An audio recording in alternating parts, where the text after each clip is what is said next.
All right. All right. Let me make sure I've got the right window up to start with as we switch over. Okay.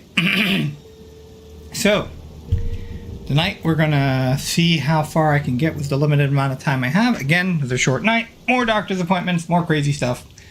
And it's going to be the same way tomorrow, although hopefully tomorrow I won't have to do, well, I didn't have to do, but I wanted to do 4 whole detachment reads for Warhammer 40k. So, either way, we're going to see what we can get tomorrow, to get to today night. And hopefully by tomorrow we can actually get out of Act 3 and start progressing in Cruel, where I'll be able to go a little bit faster because I'm not going to be doing any lore reads or anything like that. I'm going to be mostly focusing on the quests. I may not be doing as much exploration. I'll be focusing on getting the monsters that have the rewards I need. So, alright. But, if I pull up really quickly, boop, we see we have a little news post, and I pulled this up on Warhammer Community, and I really want to point out that this is one of the things I like about GGG. So while you can reach the store in-game, and there is an in-game menu for it, and you will get little, like, chat messages letting you know when there's, like, sales and stuff like that going on, they're fairly inobtrusive. And when it comes to those said microtransaction sales and stuff like that, they usually only show up here in the banner, which is, you know, pretty, honestly, in my opinion, pretty unobtrusive.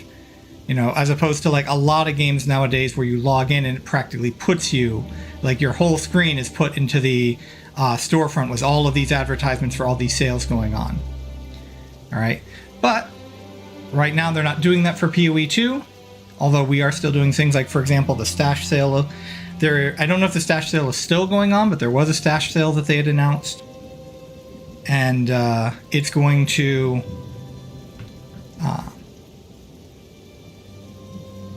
But I think that's we're probably not going to see while they're still working on all of this. As far as like all that much in the way of obtrusive, like anything like that regarding, you know, big sales for PoE 2. All right, so we have upcoming changes and improvements. So let's read through this. I didn't do this the first time. I just read the patch notes. Okay. But at this point, we've got a lot of feedback that's come in. Again, hopefully, I'm hoping that GGG is coming up with good ways to weight the feedback, because I think right now with the way things have been for the past week, weighting feedback on forum post activity, let alone something like Reddit, is probably not a good way to go. I think they should be like looking at like individual bug reports, individual posts, and like literally just viewing as many posts as their manpower would let them, and then having them determine what they think is the most appropriate, important feedback to respond to. Because popularity contests are not a good way to do good development. They may work in the short term, and you could argue with how good the core experience currently is. You could argue that there is benefit to like the short-term pandering to your fan base, even if it might be, you know, dragging things out, you know, potentially kicking more important cans down the road that you'll have to deal with later. But I'm a firm believer that you should prioritize development time and resources appropriately, and not create any technical debt for yourself. You know, look towards the long-term growth and sustainability of the game, as opposed to trying to get like some short-term wins with the player base, or bring a small influx of crowd into your crowd that's going to go away in, you know, relative quick in a short period of time. You know, that is a mistake we see a lot of companies making. But here we have our gameplay features and stuff that we're looking at. So, Path of Exile 2 has been live for just over a week. 11, like I said, this is vlog day 11. We've addressed some feedback already and are working on more fixes for key pain points in the upcoming patch. The full patch notes are coming soon, but check out some of the more significant changes below. Gameplay features. Like we mentioned last week, we'll be adding the capacity to fast travel between checkpoints within an area. I thought they'd added that already, but I guess I was wrong. As well as adding many more checkpoints to areas, generally at all entrances and exits to areas. Meaning if you find these first, say by doing left-hand roll like I'm fond of doing,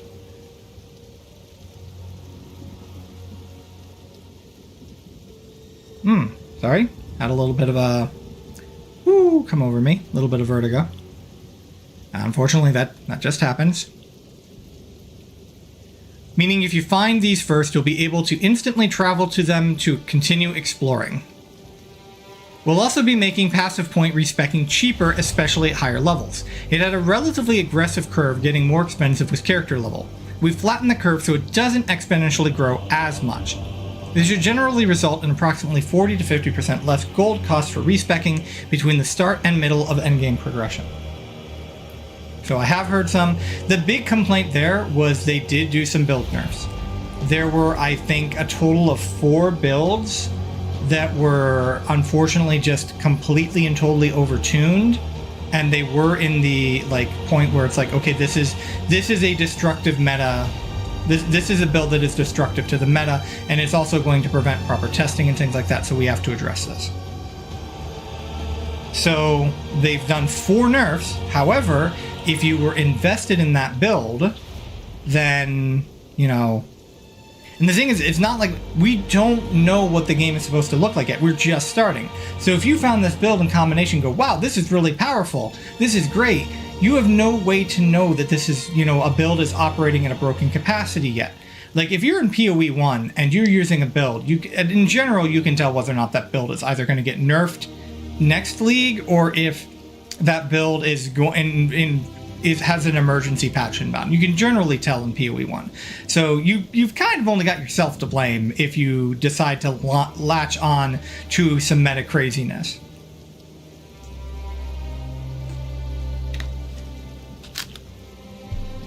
But none of us know or knew what to expect in terms of build power for this game. So it is not the fault of the people who are playing the builds that got nerfed that their build doesn't work the way they want it to anymore. So they found that this gold cost for endgame respeccing, yeah, it can be very, very brutal, unfortunately. If you need to completely change your build for some reason, then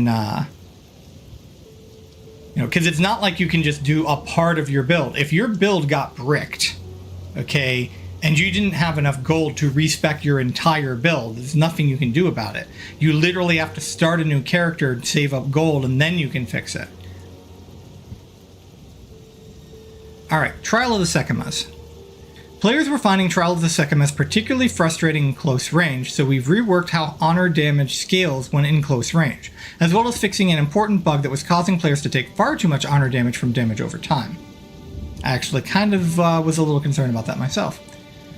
Honor damage now scales down based on distance to enemies. When in close range, you'll take 35% less honor damage, tapering off as you are further away from monsters.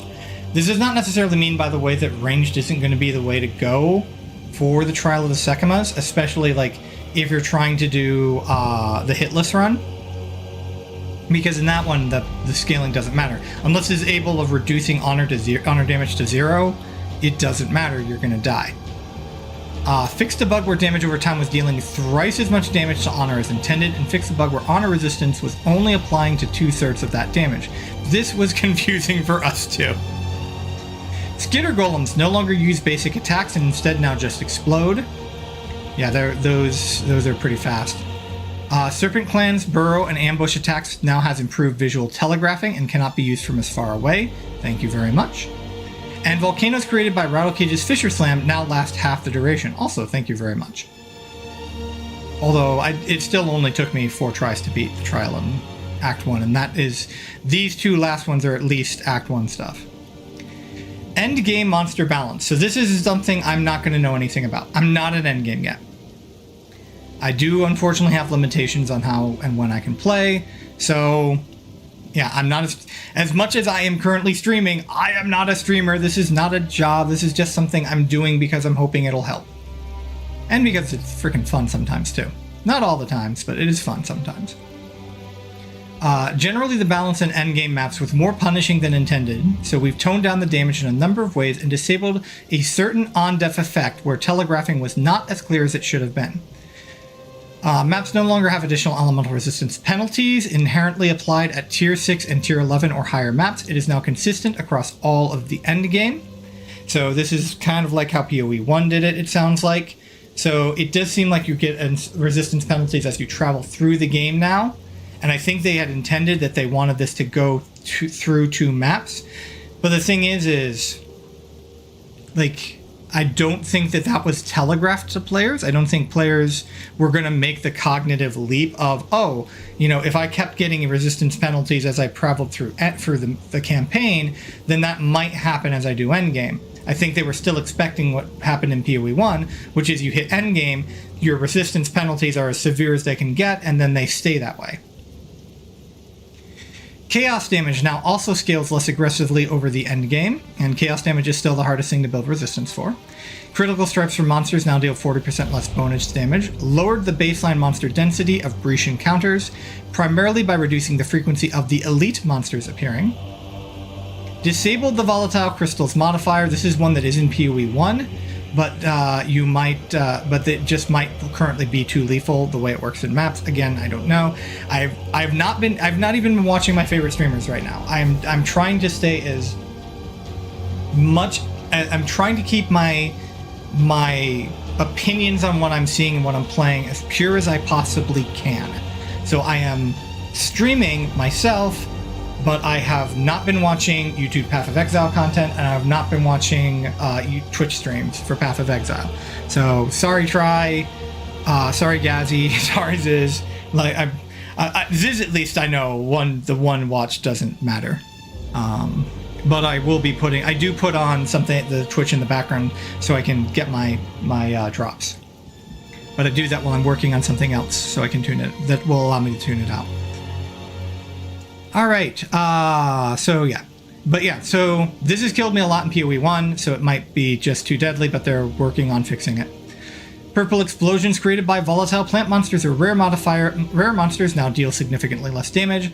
The siphon flash charge modifiers on monsters now drain 10 times less fast charges per second. This was unintentionally draining way too many charges. I actually did notice how bad this mod is. Like, this is a really evil mod, especially since you have to go back to town in order to fix this a lot of the time, because you know, if you're doing a playstyle that's actively using your flasks. Although I would think that it's easier to solve this in endgame than it is in campaign. So this feels like this is actually more of a, again, I don't know, but looking at this feels like this is more like a campaign thing, and it definitely did affect me in the campaign. These changes should generally result in an endgame that is much more survivable than before, and we will continue to address problematic cases as they arise. As Jonathan Rogers actually pointed out in interviews, they knew, because it was still happening in their testing, they knew that endgame one-shots were going to be a problem. They knew it was going to happen. That was not intentional. Again, in both PoE 1 and PoE 2, the intention is not that a monster comes onto the screen and one-shots you, at least if you are properly progressing the way that they have kind of planned out player progression through the game. They were not planning in PoE 2 for the endgame to be one-shotting players. That it was not in the game design. It's just that they knew was how many different overlapping systems. And again, with endgame, that complexity keeps building more and more systems get added into the maps, as you modify and juice your maps. But it was not their intention for players to get one shot. That it was just something they knew was going to happen. They did warn us. Well, if you paid attention to the interviews, at least they did warn you that it was probably going to happen, and that they were going to address it as best they can. Character and item balance. We've made charm modifiers and belts substantially more common and now appear at much lower levels. That's very nice. That might help me as I go into the campaign, at least providing I don't beat the campaign before this patch launches. The of symbolism modifier now appears from level 23 onwards, and the of inscription modifier now appears from level 64 onward. So that's near endgame, but not quite there.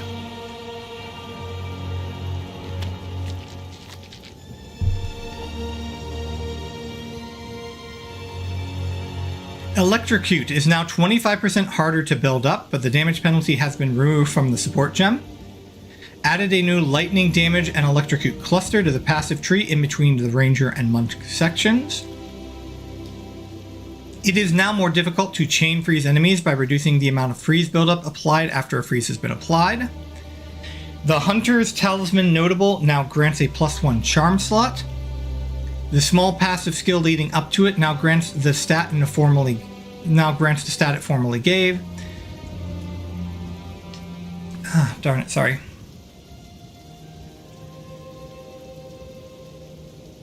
The Charm Helper text has been updated to indicate that you cannot have more than 3 charm slots unlocked, so that we can add more sources to it in the future.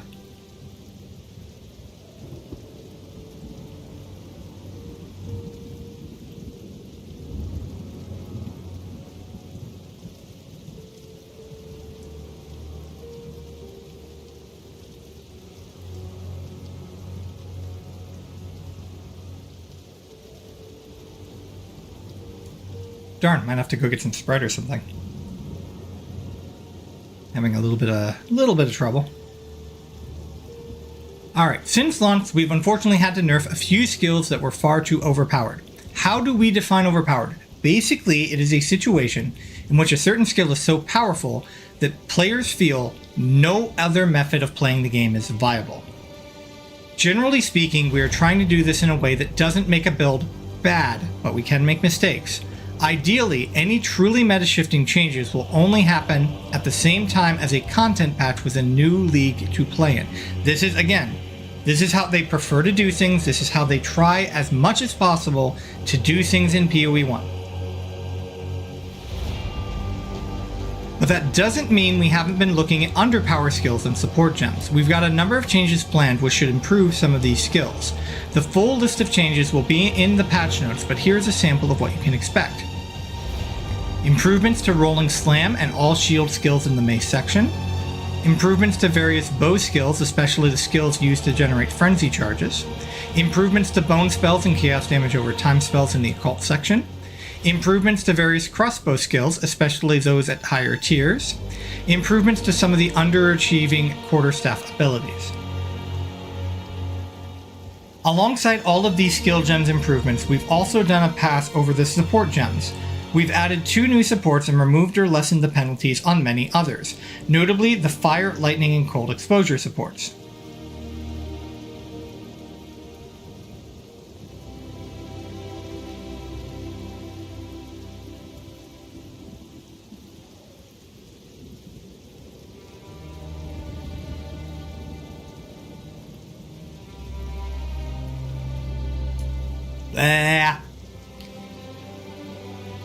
Alright, alongside all these skill gems, added the Tremor support gem, which can be used to give up to multiple more aftershocks to skills with a damage penalty. So I'm actually looking at potentially doing something aftershock focused.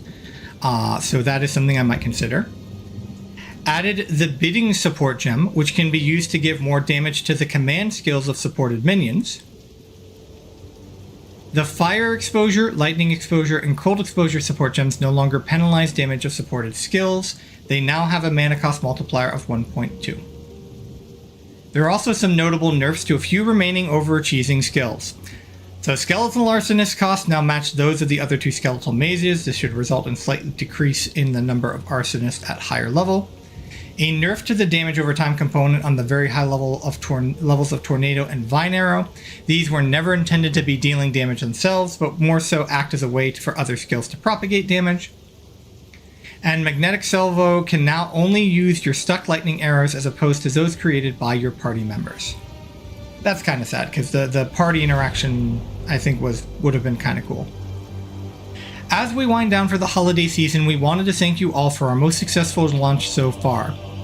We could not have done it without all of your support. A lot of our team will begin to take some much needed rest over the next few weeks, but we look forward to getting back in the new year, refreshed and ready for an exciting year of developments in 2025. Happy holidays, Exiles. Hosted by the community team at Grinding Gear Games. All right. So there we go.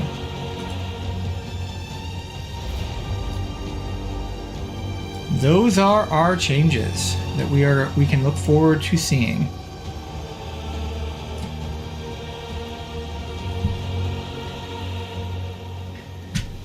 So I guess I can look forward to my build potentially getting a little bit of buff.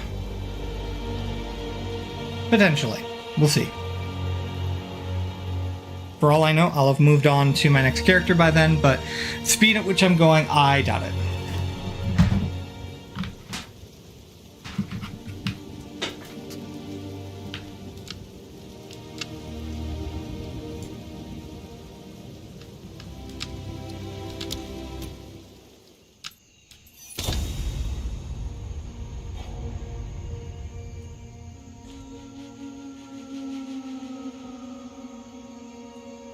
All right, let's see how far we can get. Because at most, I should play for 2 hours tonight.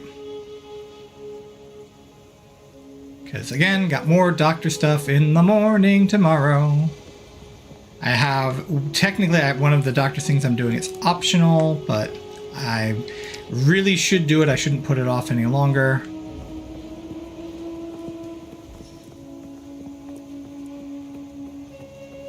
All right, so stairs. From what I understand, like when it comes to these canonical to actual real life ziggurats, yeah, no, they have that many stairs. They're freaking huge. All right, the drowned city. More creepy, damp, and also beautiful environments, hopefully.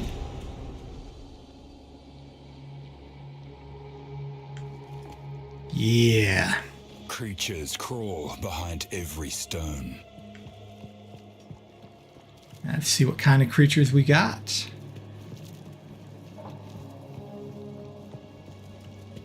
A little bit of fog going on, like just a little bit of misting effects from being in this lower level with humidity and stuff. Filthy lobber.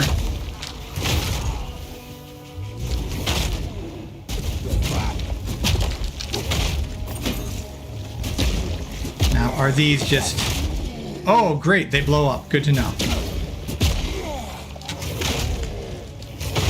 Now, are these just like remaining mutants, or are these the Auroch?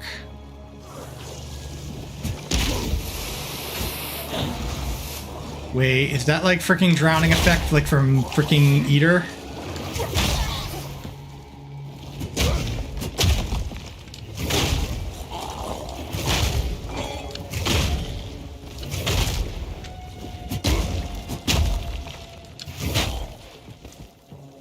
You know, even if I don't stun them, my Bone Channer is usually around powerful enough to do what I need to do anyway. It's kind of a trippy drowning effect there. River Hag of Flames. Yep. I wish that was a little bit more of the fading, but I see what they're doing there. It is probably more screen legible if it doesn't fade to black, but that is a freaking drowning effect a la Eater style. Yay.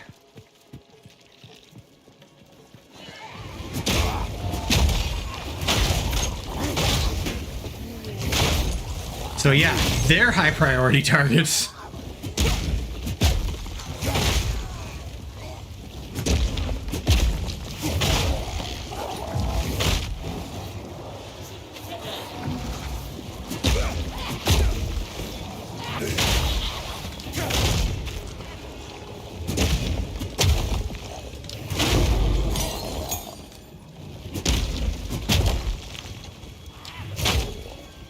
make you, I burn you, and then I crush you. Wake! Whoa! Apparently, because I'm pretty sure I didn't kill him, but apparently they can just blow up. Alright, periodically on the... Oh yeah, we got a pair! Got some twins here. One fire, one lightning, and... sorry, one lightning, one ice. I mean, I saw fire resistant and red fire.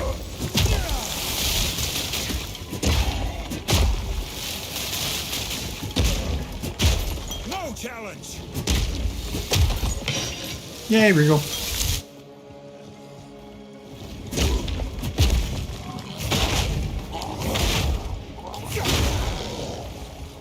Alright.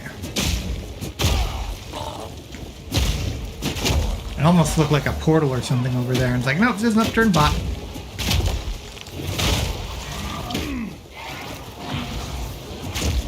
So focus on the hack, please. Gonna switch to a more offensive stance for now.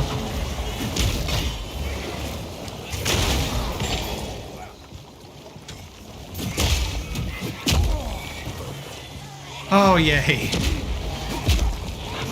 Steel yourself! Ah, no! Oh, they faded. Thank God.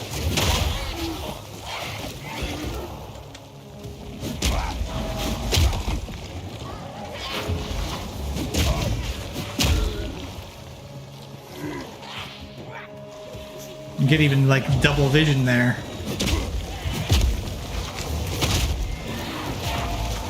I can't stand still to... Have I broken her? Does she have broken armor? Yes, she does. No, no, no! Her! Probably didn't still have the broken armor by that point.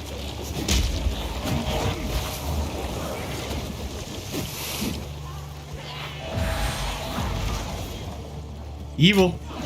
Evil, I say.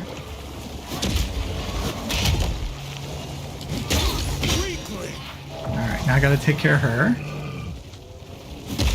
Actually, was trying to hurt her earlier, but was having trouble getting to her.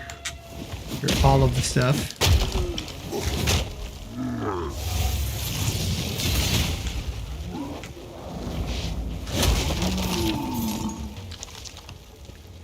Alright. Scale mail is armor, yes. Steel toe boots. That is evasion rating. We have a circle. Got a regal shard. And farm braces of evasion. Was pretty sure that was what it was going to be. And then mana recovery. Nini's mana.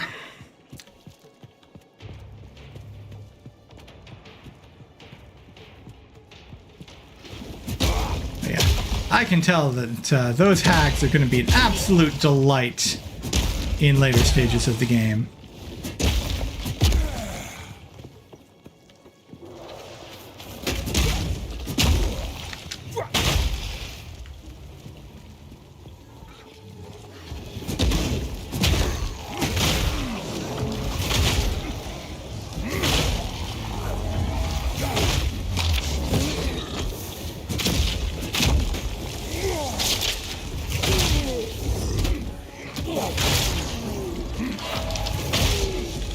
Yep, can't do that.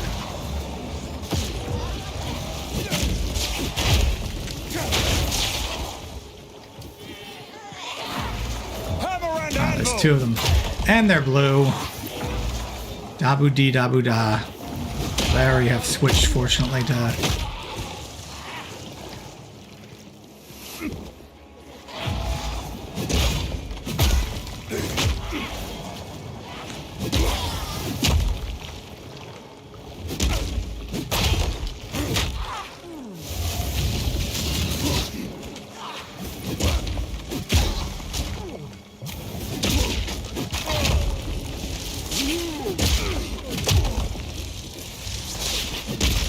Of course, we stick with our big weapon for when we fight these guys, because they generate per hit. There is I do think there's like a little bit of a cooldown as to when they can generate them, but it is still hit based, so doing more damage on each hit is the preferred way to go.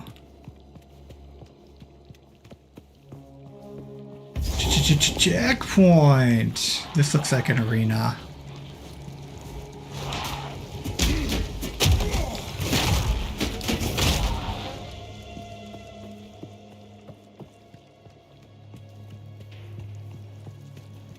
Hello, I am doing alright. Yourself?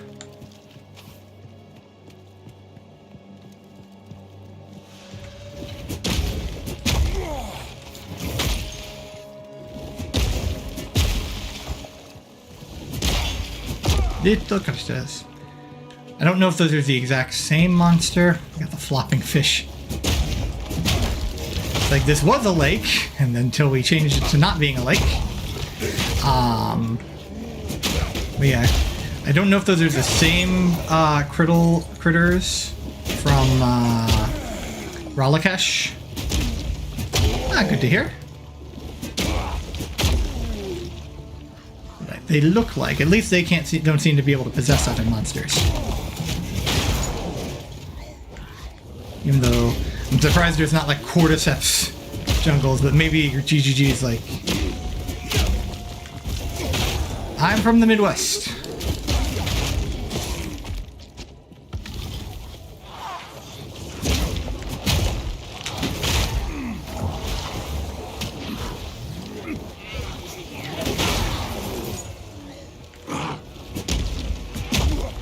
Wasn't specifically looking to group them up, although that is still a good thing to do.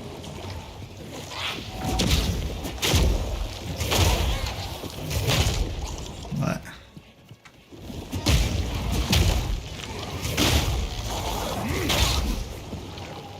just really needed to make sure that I was not going to get drowned. Likewise. I am currently only streaming this. The whole point of this is to stream PoE 2.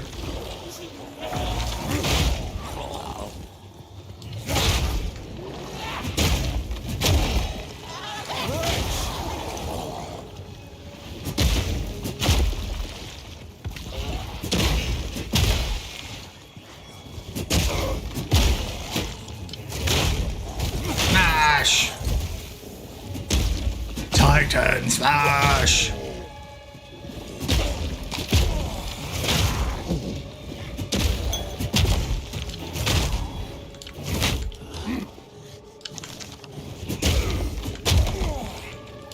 Ah, they're minions, that's why. Just a little bit more. So where is your boss then?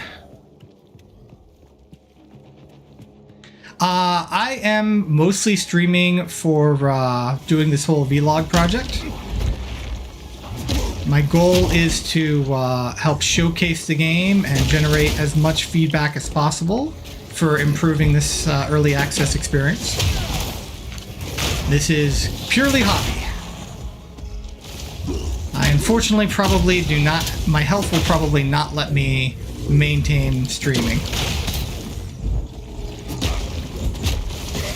Ooh, that hurt. I forgot they could do that. No solicitation, please. Face me!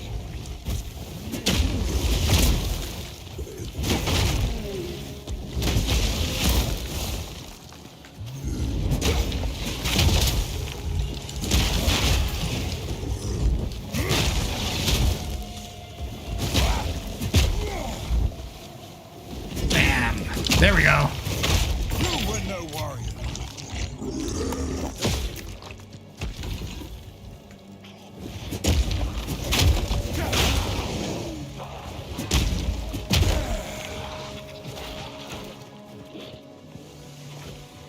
I apologize, but I said no solicitation, please. I'm gonna die from doing that.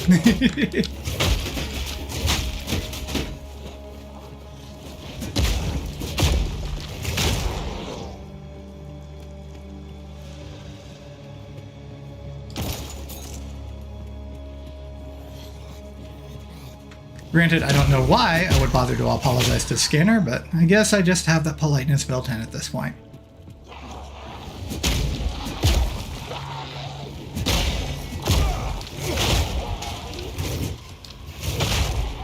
And that was one of those things where, honestly, I was just practicing at that point, like, just trying to practice holding a conversation while streaming, because I can usually tell when they're a scammer right off the bat. It's usually pretty obvious.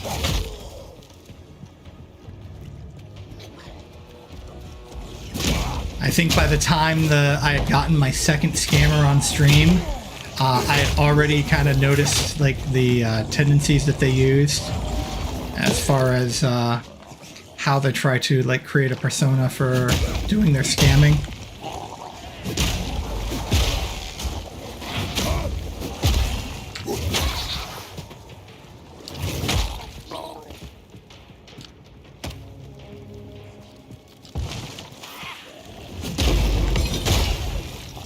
Ah, yes. Artificer's Orb. Perfect.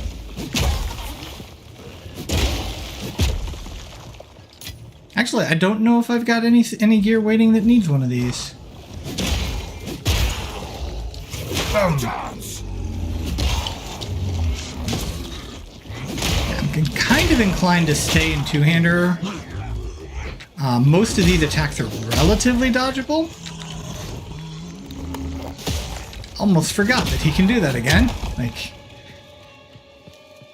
then again, I don't have the ingrained. It's like, oh, that guy's gonna explode. Let's get away from him. Not just because like my health is doing pretty well to the point where I don't feel like I need to maintain my defenses as much, but as long as we got these water hags that are just gonna try to insta-def me.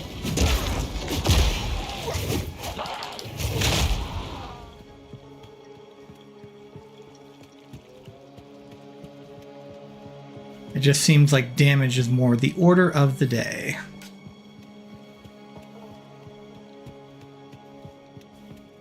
They're out to find the hero of the day.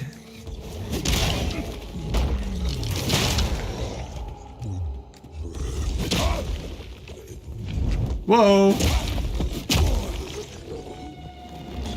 I don't know if that was an animation issue, if there was like a little animation glitch there, or if that was a server issue. Probably server. Like I think that's the more likely explanation, but we are still in beta, so.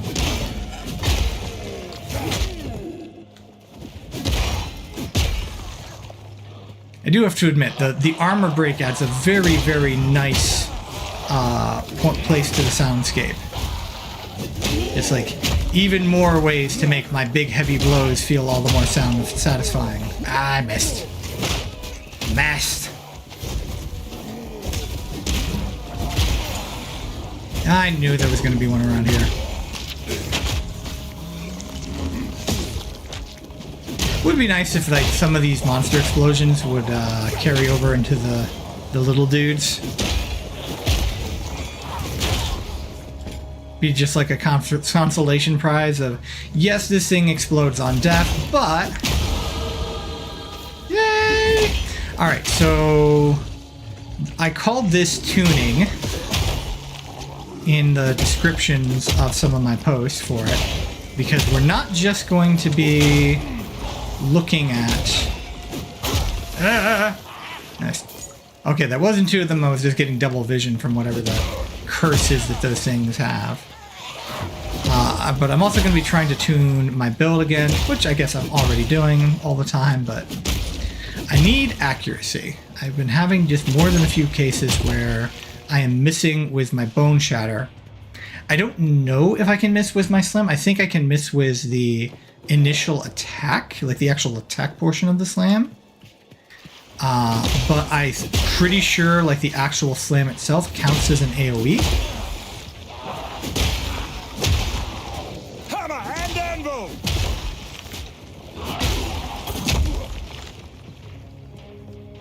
I think there's a waypoint over here I'm not sure I grabbed.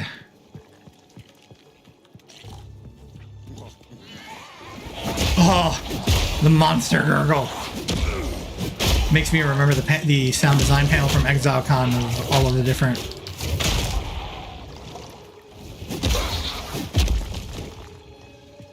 all the different people that the sound designer stole from the team to just make monster noises for him.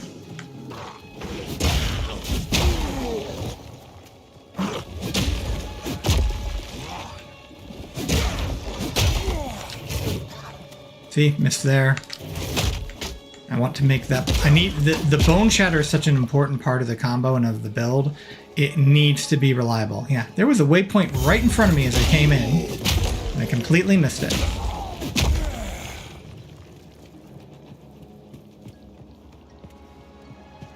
Man. I do not know... With the way things are going now with medical bills, I do not know if I will have funds available to pay for improving the stream quality, but if I can, I'm definitely going to look into doing that. At the very least, I want the option, but you will have to see. Unfortunately, the way things go when it comes to the aid I get, I'm in a kind of a frustrating place. Between, like, I'm either actually pretty comfortable with the aid I get, or I'm completely and totally bankrupt. There is no in between, which is kind of frustrating. But we're not going to get too political about that.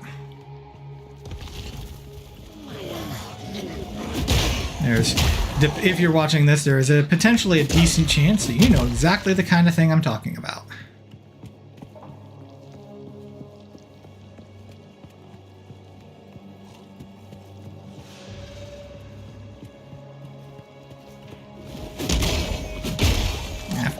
Have to make some phone calls tomorrow on that note too.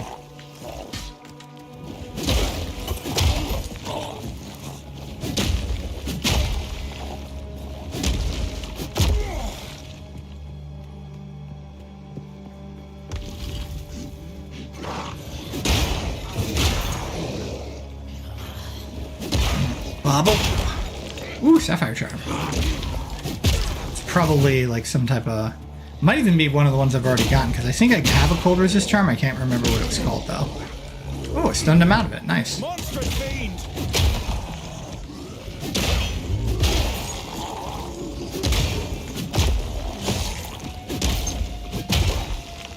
Here come. Ba-bum. Ba-ba-ba-ba-bum. Ba-bum. Everybody dance to the rhythm of the roll and slam.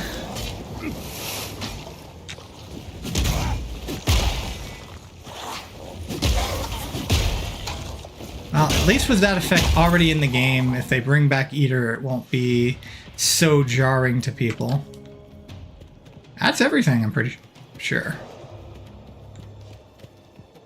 So, we had what I thought was an arena over here.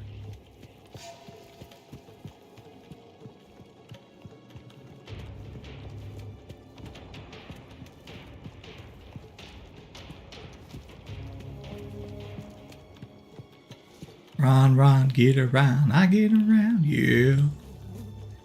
Alright, whoop, that's not what I want. That's what I want. Alright. Can I find some accuracy? Or am I just gonna have to... See, I really wanna, because of the way my ascendancy works, I really wanna grab some accuracy. So let's see if I can find any. Let's see. Let's see if it'll let me use the mouse to do this. Yes, it will. All right, and then I think it's zoom out.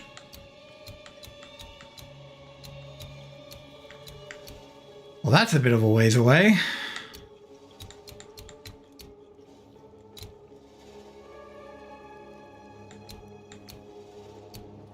Nothing up into the Templar Druid portion.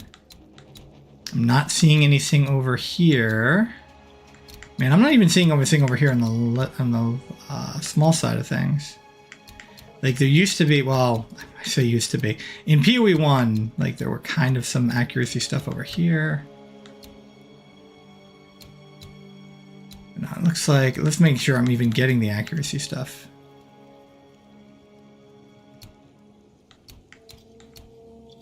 Yes, it's 7% increased accuracy rating.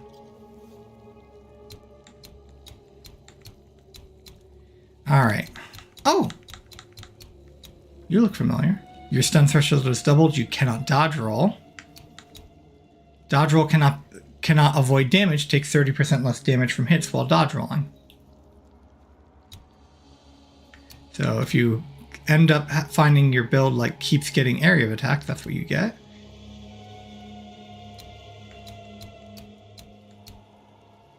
All right, so my options to branch over and get there.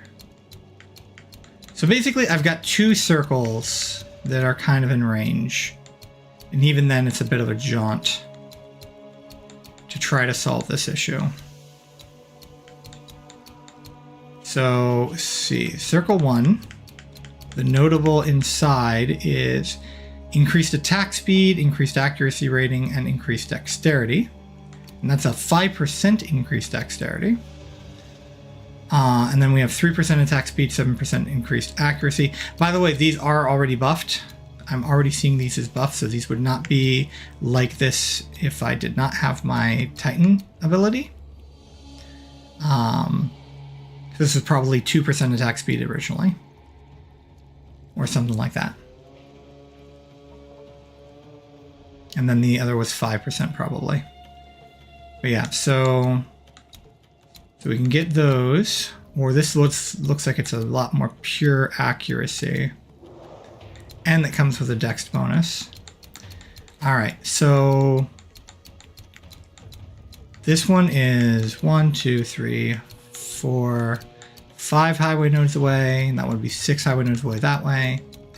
This one is 1, 2, 3, 4, 5, 6, 7 highway nodes away that way. But on that 7th one, I got a jewel socket. There's also some armor here, some stun buildup. Gain an endurance charge when you heavy stun a rare unique enemy.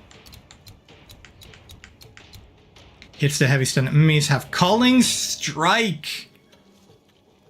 Ooh, I might want to go this way. Of course, I can always respec later too as I come over and get these. Because the thing is I kind of need the accuracy now. But it also might be solved by just grabbing some dex along the way.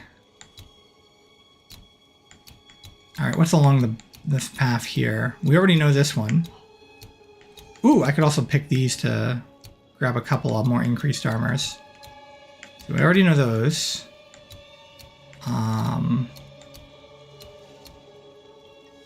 Ooh, I can just get a block. Stagger empties 50% faster while your shield is lowered. Ooh, I did not see that. I did not see that. That is probably a good thing that I should probably consider grabbing.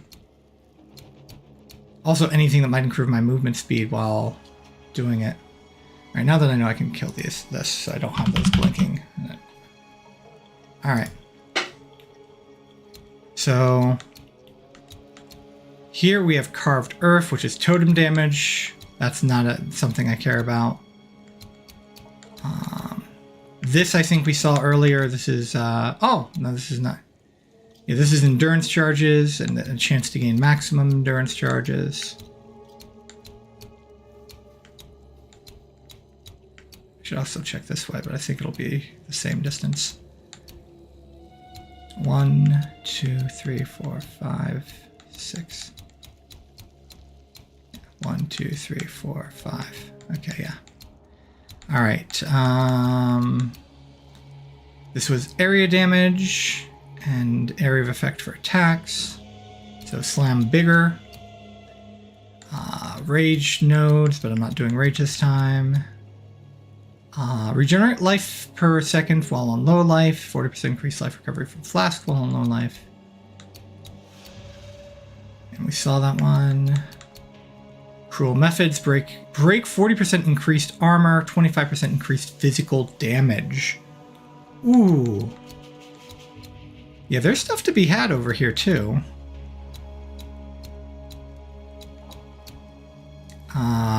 Leech, which is probably pretty important. And it's leech period. It's not just life leech.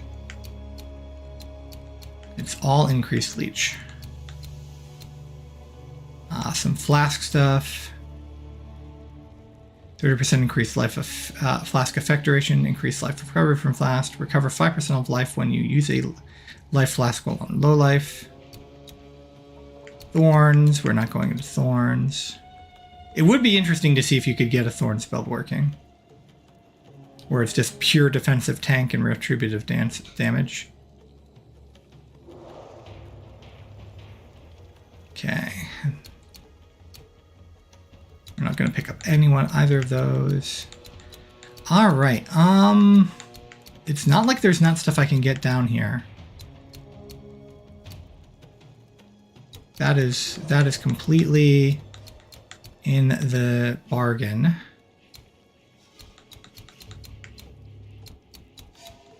I don't think I'm going to come that far over here because I'm not going to get that one.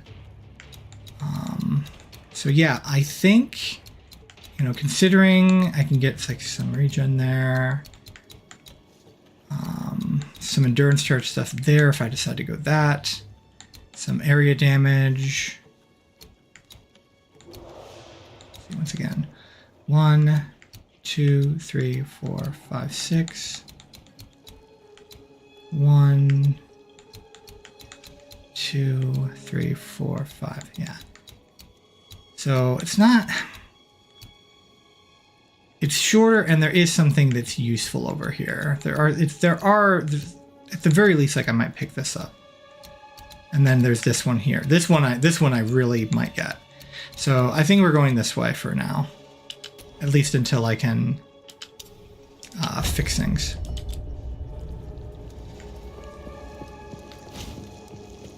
Don't know what's going on, so slumbering nest, I think is what that said. Break!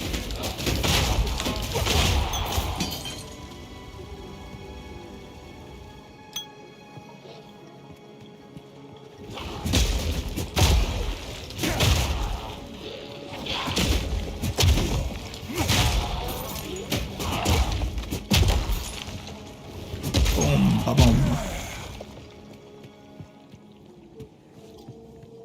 Any more? Yep.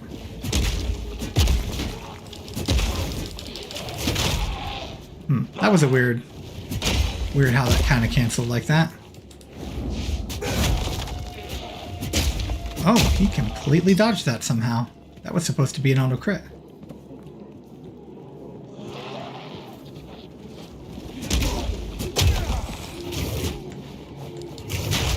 Yeah. 5 points in Dex is apparently not going to get me the accuracy I needed.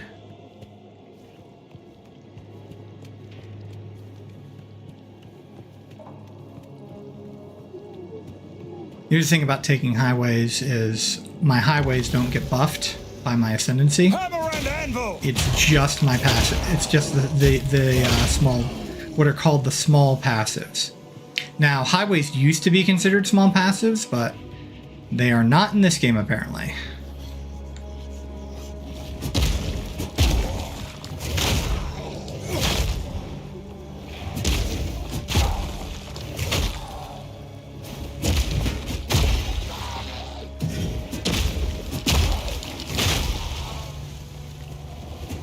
All damage shocks, prevents recovery above 50%. Joy to the world.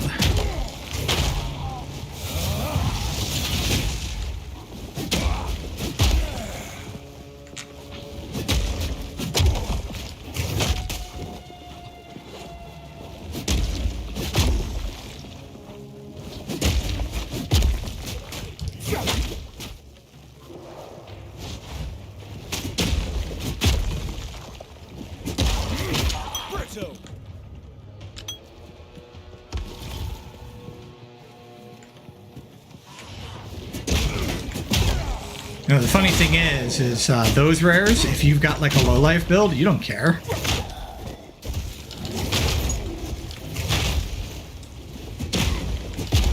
You know, it's funny. Sometimes like you can, if you understand the way the animations and break, like, there's actually a lot of depth to this game. Like, and I mean, that's true of Path of Exile, but here's the thing. A lot of Path of Exile's depths comes from complexity. Okay? So if you aren't familiar with this from like the game design perspective, and that technically this is all design, but for the most part, like we use this a lot in game design. The difference between depths and complexity is, if you imagine your pool of play potential, okay, the pool of like what kind of options and like Fear will best you. interesting play experiences the player can have. Okay, if you consider that like a pool, okay. And by the way, I learned, just to make sure I'm like quoting, just so everyone knows, I learned this from extra credits. Okay, but if you consider the potential play experience of your players to be a pool, all right,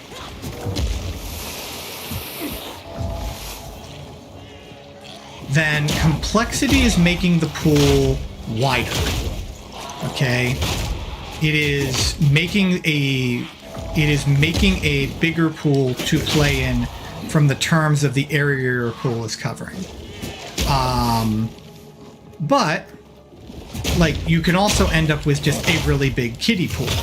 Like, that is one outcome of complexity. You can have a lot of like complexity in the game and still end up with only one viable way to play the game. That is something that can completely happen and has actually happened quite a bit in game design in the past. Okay, where you've got all of these systems that exist within the game, but there's only one optimal path, or there's only one way you can really interact with the systems if you want to succeed. That is one of the big pitfalls of game design right now, because you've got all of these studios that are trying to put all of these features in their games because they feel that players have come to expect them from the AAA experience. And they're not.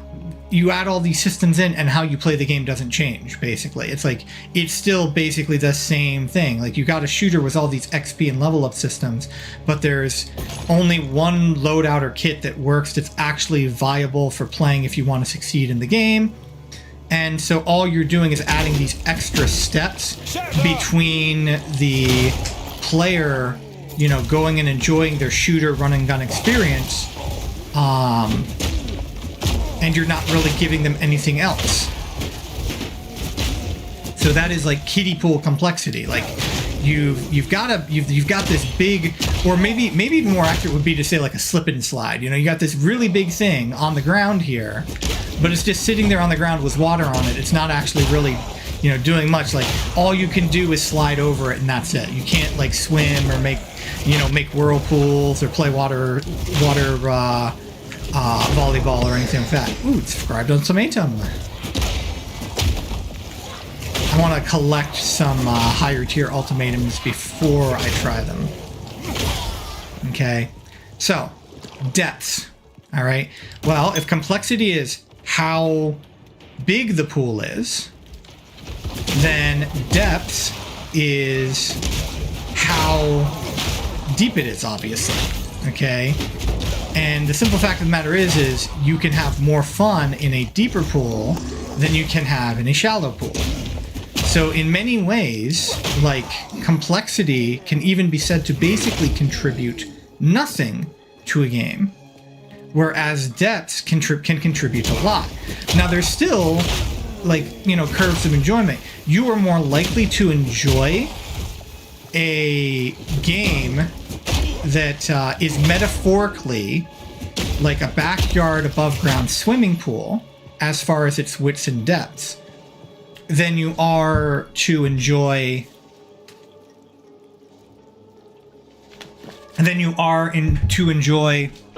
a kiddie pool that is deep as a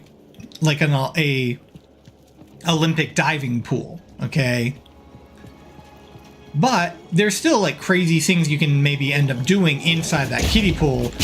Just ask James Cameron, you know, because he had like this special like filming set that he built for doing Abyss.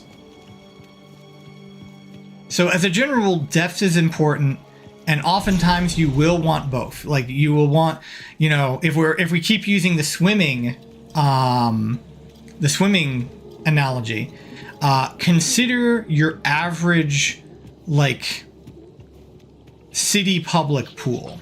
All right, a city public pool is designed for as many people to enjoy it as possible. Okay, you know, on the one hand, that could be argued to be like your, you know, mass market appeal game, you know, so you don't necessarily want to do that because that's not necessarily going to actually attract the audience you want that'll be faithful and dedicated to the game the way PoE's audience is. Okay, but you know, a lot of game devs will try to make their games in kind of that fashion of a city public pool. So you've got this shallow end of the pool, and this is something that anyone can enjoy. Like even the kids, you know, you got the kids with their floaties on. They can go into the shallow end of the pool and play with the other kids and splash around and have fun. Okay, but then you've got this middle section of the pool that's nice and deep. It's not so deep that you know, it's not so deep that you can you know, you can really dive in it, but it's perfect for things like setting up a net and playing volleyball or polo or something like that.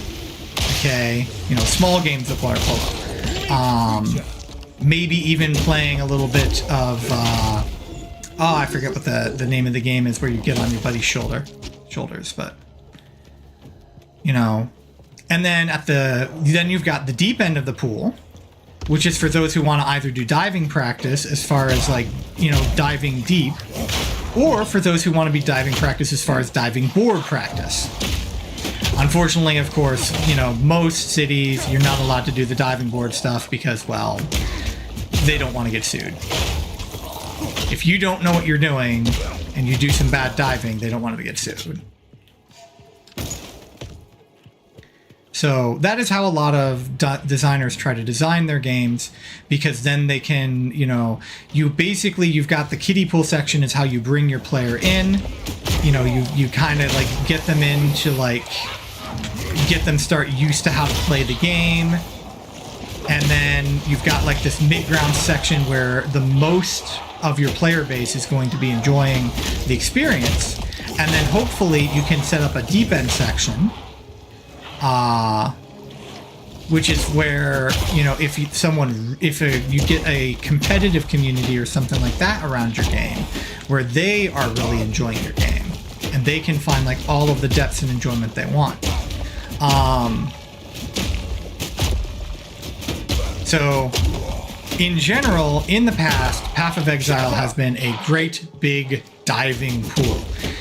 It is very complex, so it is a very big pool that may be kind of tiring to swim across, but there is so much you can do with it. The depths is just all there. There's all kinds of play experience you can have.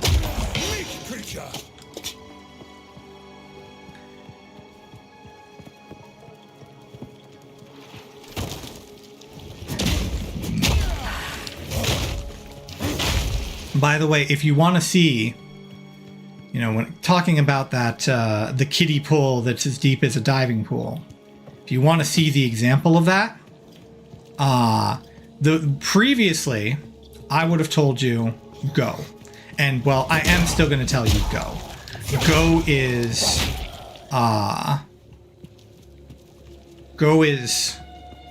so simple. It is so simple and easy to learn. And you can spend lifetimes mastering it. Like, that is a incredible, just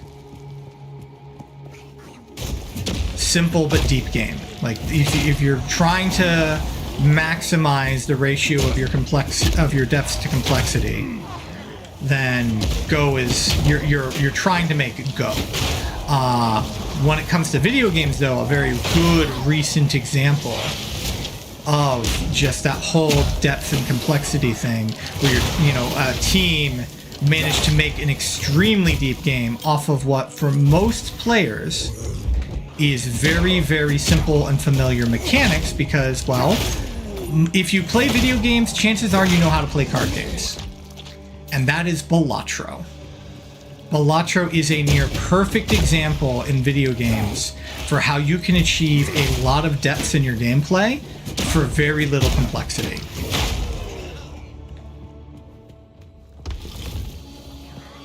Just absolute, like, the kind of, like, once in a generation, once in a lifetime,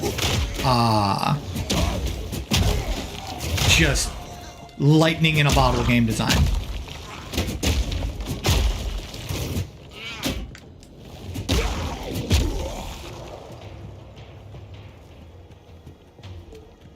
I actually haven't gotten to play any Balatro yet because I've been working on so many other things. But I have watched people play it.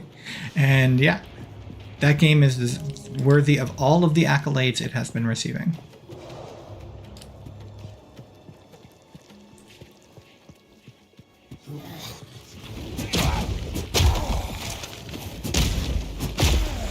Hammer and anvil!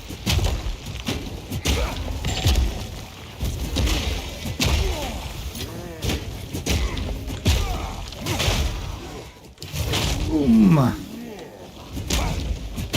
Now, the funny thing is like, the joke that Connor Conquers came up with was, Path of Exile is a spreadsheet, the point of Path of Exile is the actual game is Path of Building, and Path of Exile just exists for you to... I did that poorly. Path of Exile just exists for you to test your Path of Building builds, is kind of the joke. But I honestly do find that, like, to me, it's like, the whole kind of strategy execution kind of thing, where it's like all of the complexity around Path of Exile is the strategy portion. Like, you are trying to strategize to come up with the best game plan you can, and then you are going to see if you can actually get that game plan to work for you. And that has always been a ton of fun. I've always had fun experimenting and trying. Wow, I got a lot of different places I can go here. Okay, summon Oswald to speak to him about the monkey statues that you have spotted. Enter the Apex of Filth and search for a key. This is a really big area with lots of stuff to do.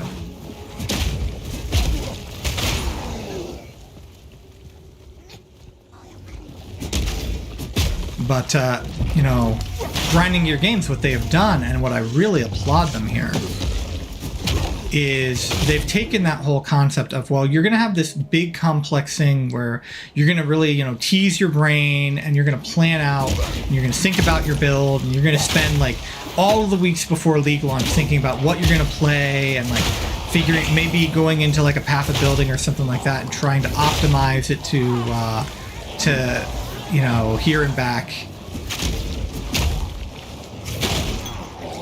And then, well, when it comes to test the build, we're still going to make that fun and engaging. We're going to make the actual gameplay as satisfying as we possibly can, so that the satisfaction comes not just from your build trouncing the monsters, but from, like, the animations and the combat interactions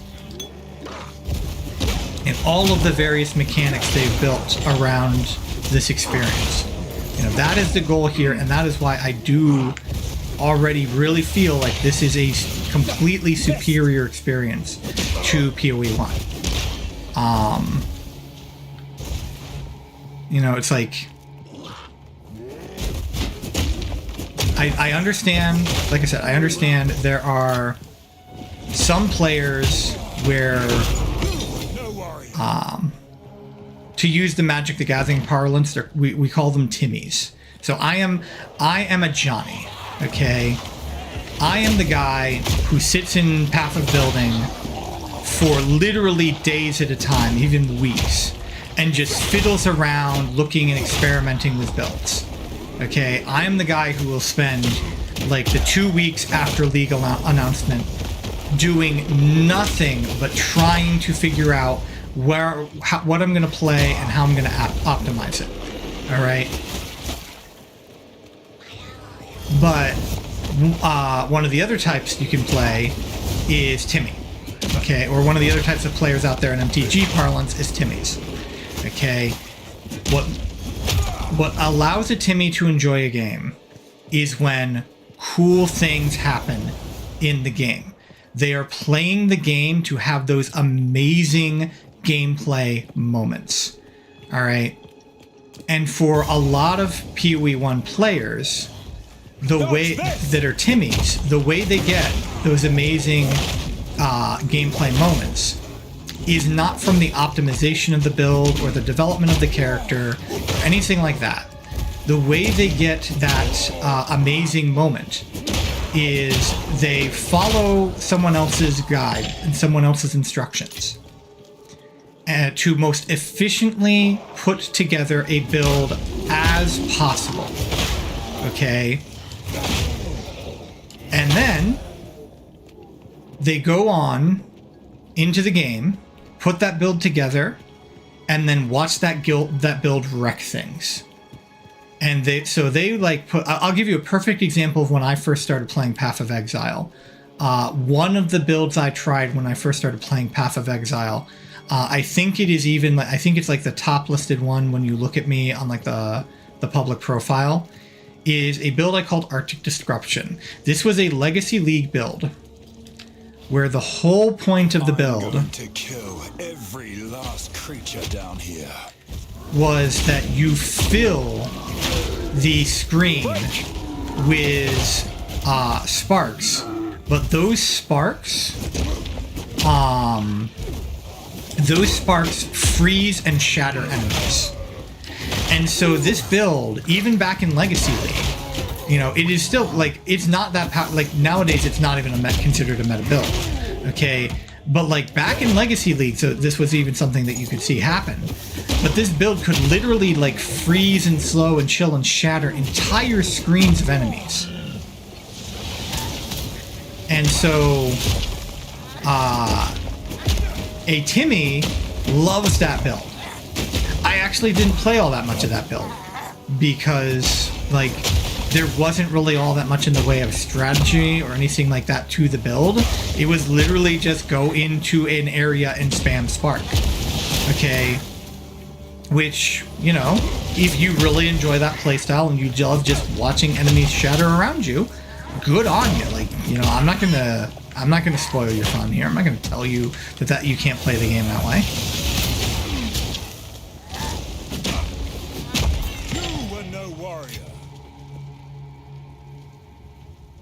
Okay, and this is a 57 strength one. Yeah, I think steel plate.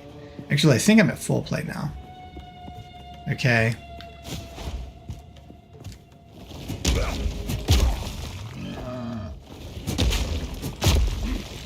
But those players aren't having fun right now. Some of them might be starting to have fun, like they might have like discovered like some type of joy or engagement to have in the game.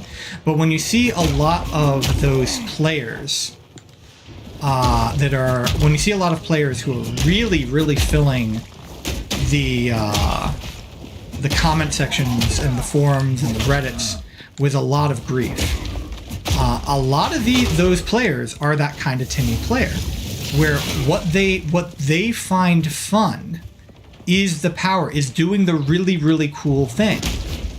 Okay, and so the more you delay, the more you put between them and having that really cool gameplay experience, that really cool thing where they like explode an entire screen of enemies, or, you know, chain freeze a boss, or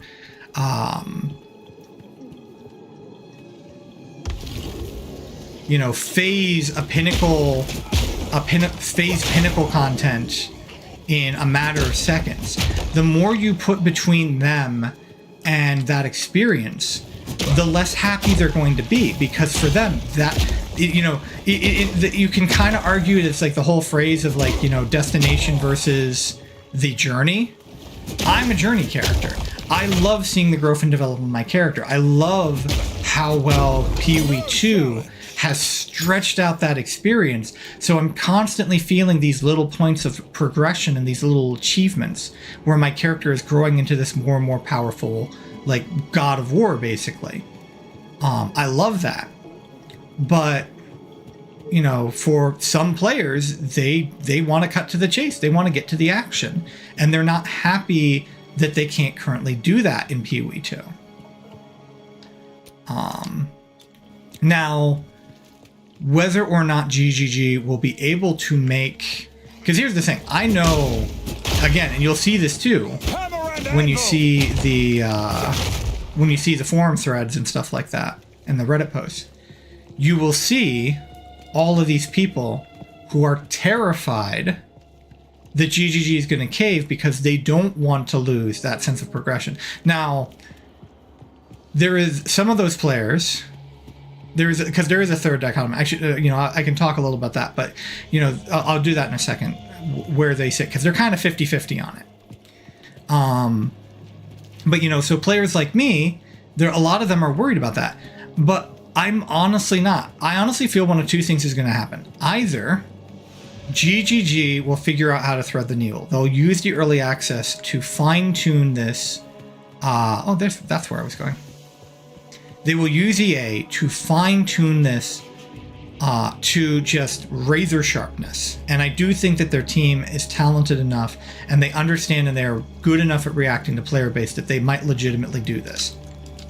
It is still a monstrous task, though. It is very much a monstrous task, though. It is not an enviable task. But they will either figure out a way so that players like me are still enjoying the leveling process and going through the campaign, you know, league on league, patch after patch, character after character. Okay, and the, you know, players who want the spectacle and who want the power do not feel like they are having this frustrating time trying to achieve the level of power they can. And what it might come down to is, one of the things I've seen some people complain about is they don't feel like the progression is actually all that impressive. Like, they do not feel like the little points of growth and development and progression points feel meaningful. So they could make it so that there's like just more of those little spikes in power where a player will legitimately feel like, oh, you know, I've gotten to level 10 and now I've got this cool new ability, and, you know, now like I've got all of these monsters that I can kill with this cool new ability where I was struggling before. Like, they might kind of come up with a way to do that so that, you know, they basically make the cool Timmy moments part of the progression. So that's one possibility that I can think of. But again, it's going to be one of those things where they're going to be trying to thread a needle. And that was kind of stupid. Then what I did, literally walked into the explosion there. So either, if you did not know about the third, or maybe you did and you're kind of going, well, what about this? So the third, for those of you who don't know, the third kind of like player profile that often gets talked about in these kind of formats, kind of these games with a lot of depth and complexity, is your Spike. Okay, so Spike cares about one thing: winning. Spike wants to show off that they are the best player in the game. All right, that is what the Spike enjoys. The Spike is the competitive player. The Spike is the one that... Yep, I was right. There is a third one. You know, Spikes are competitive players. They're the ones that are constantly searching for the next powerful build, the next, you know, epic strategy, you know, the next elite gamer strategy. People even stay elite anymore? Have I just really aged myself? in front of all of you. Okay. You know, that is what the spike is looking for. They are looking to demonstrate how good they are and win. Okay. This is not the same, by the way, as a whack player. Okay, as a win-at-all-cost player. This is not the same thing. Okay. The spike is trying to demonstrate their power when they, you know, their abilities when they win the game, as opposed to a whack player who only cares about the winning. All right. Let's see. I think, like, what am I using right now? This is a life recovery one. I think that this is one that, well, no, I think life recovery is what I want to stick to, since I'm kind of using my life to solve mana issues. All right. So that's spike. So where do spikes sit? You know, so it should be pointed out the community's probably not 50-50. Like, you've always got to remember there's that silent majority. Like, the vast majority of players on playing Path of Exile 2 right now are not on Reddit. They're not on the forums. They're here right now playing Path of Exile 2. And they could care less about the drama. That is something you should always keep in mind. So I'm sure quite a few of them are spikes too. But I think, like, when it comes to, like, the fractured base, you know, the people who are really arguing one side passionately, one side or the other, I think the spikes are probably divided a little down the middle. So for some of the spikes, they're going to want to win, okay? And so if they feel like their path to victory is too long and too drawn out, they're not going to be happy.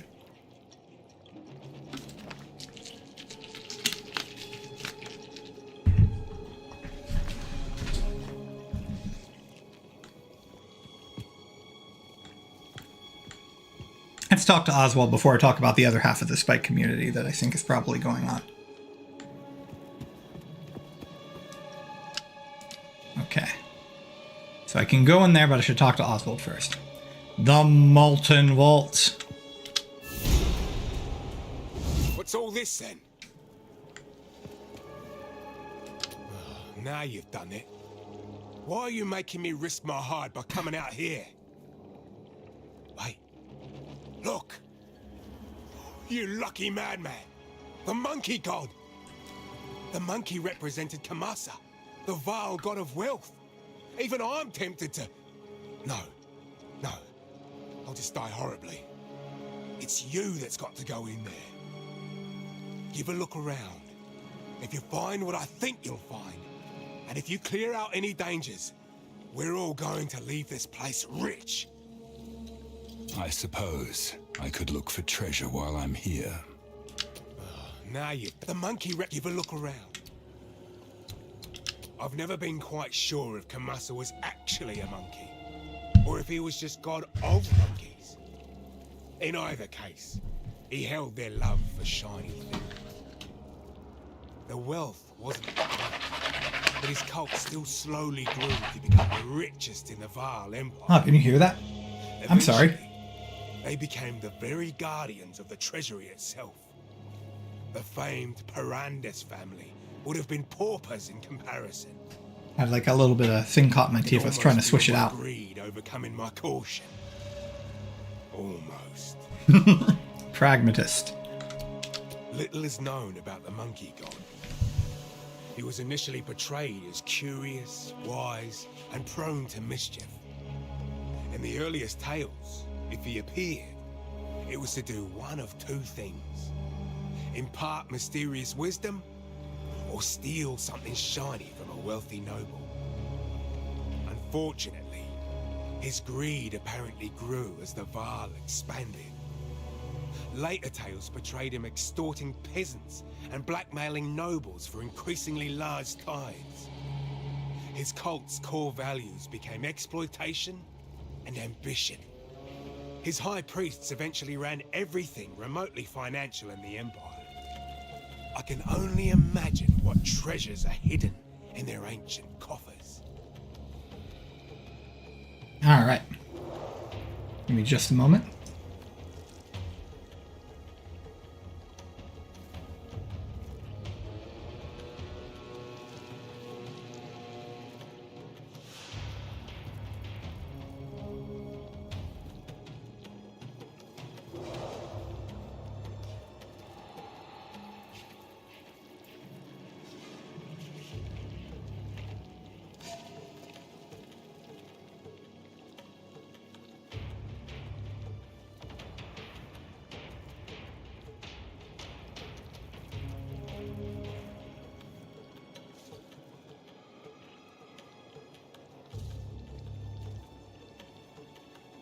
Darn it, can't find what I'm looking for. I'll be right back.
Alright. Okay, back to spikes. I just realized I haven't been recording. I should do that.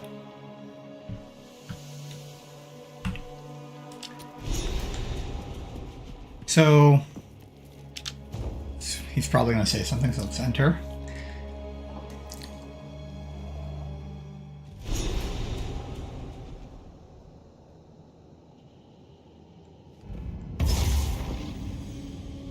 See, does it tell me what level? 41.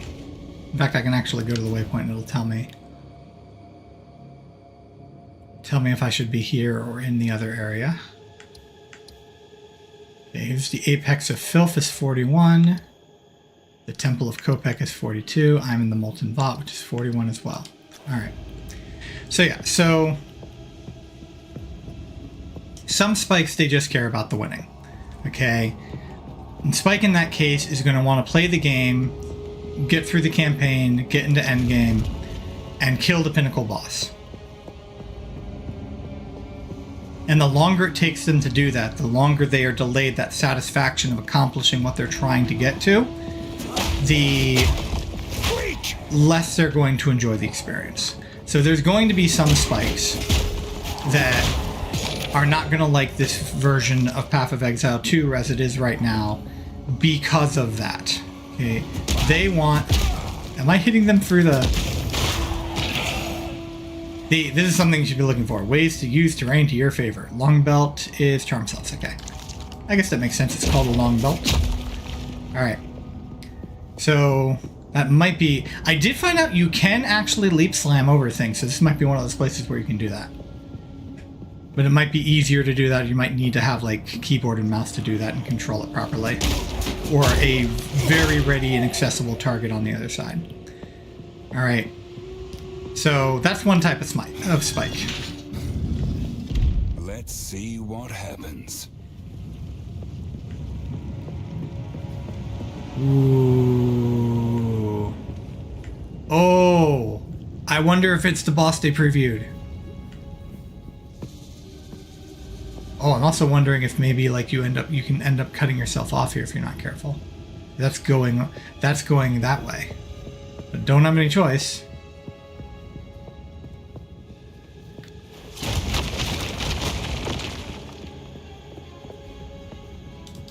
Hopefully I'm not trying to race it. That would suck if I'm trying to race it.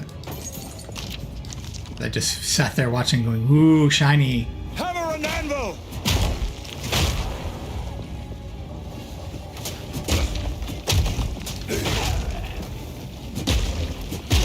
Alright, so spikes care about winning, but you can win more. Okay? And you can, even though you have games that are single player games, you can still win over other players. Well, how do you do that? Well, you do that by either beating the game in a specific way that nobody else has been able to accomplish. Okay, so like for example, speedrunners. Okay, so that's option one. All right, option two, you beat a game that other people have trouble beating. You beat a you beat a challenging game. Okay, so like your Souls-likes basically. Or if you've ever played it, the infamous I Want to Be the Guy. I don't know if anyone even still remembers that game, but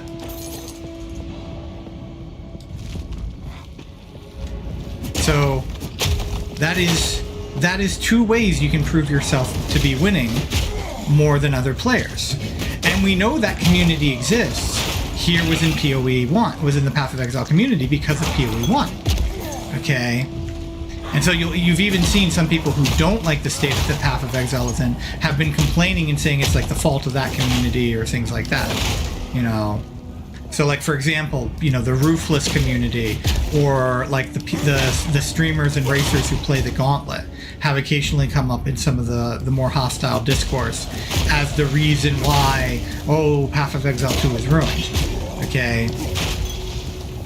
And yeah, those kinds of spikes, they're probably having a ball right now. So, because they're like, oh, you know, you got all these players who are saying this game is super hard. Well, that just means I'm going to be that more of a badass by proving I can beat the game. You know, if I beat the pinnacle content they can't beat, then that means I'm so much better than they are.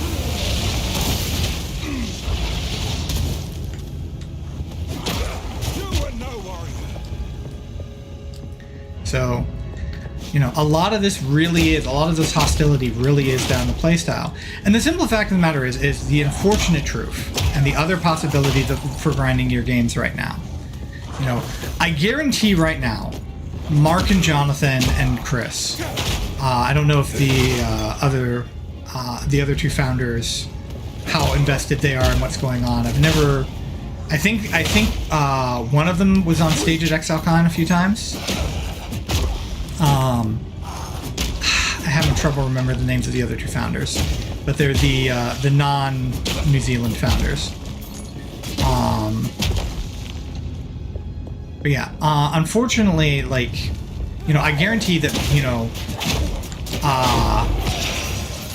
that Mark and Jonathan want to make this game as enjoyable to as large a variety of players as possible while still making the game they want to play.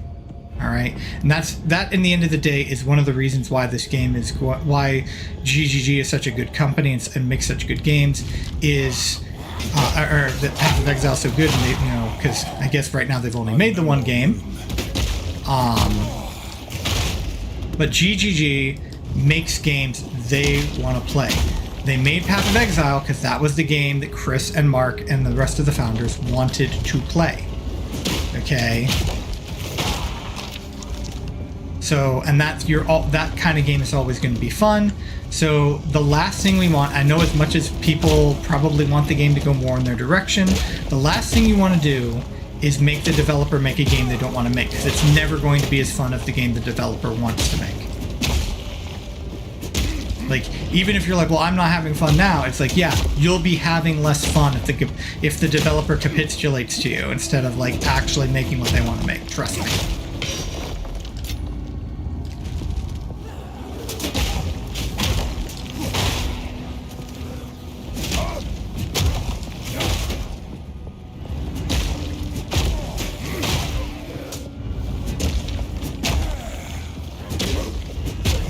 I am wondering if I got myself cut off, though. But yeah, so they want to make this game as enjoyable by as many people as possible, you know, as long as, you know, it's the game they want to make first. Okay. But there is another possibility that they can always look to, and it is something that they have already prepared for, and you can tell they've already prepared for it from the interviews and from the presentations they've done. And that is... It's safe to say he's seen me.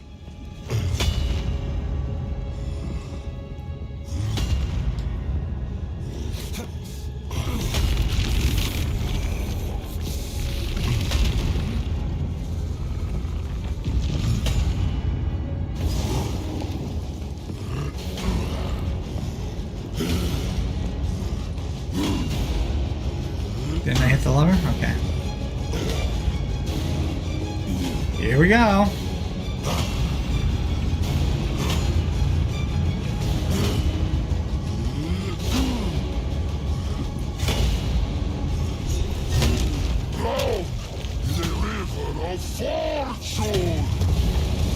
Mad creature! Well, this is interesting. Alright, yeah, we're going damage. We are going pure damage on this guy.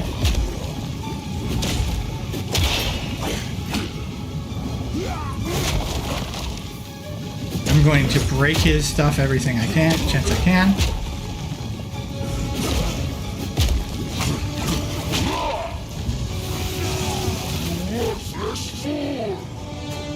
Come this way, please. Thank you.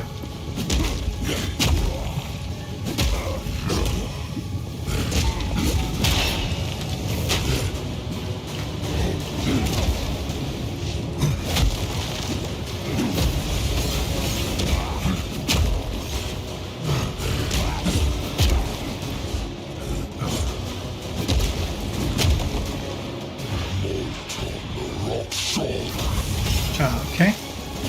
That's how those work.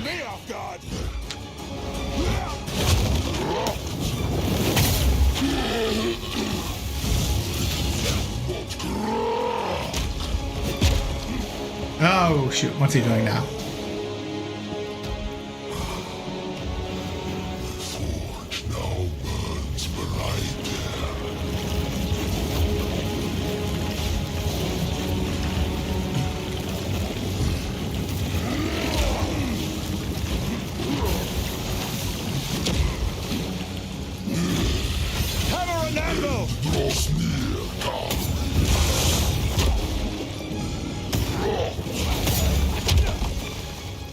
Please come out of there, thank you.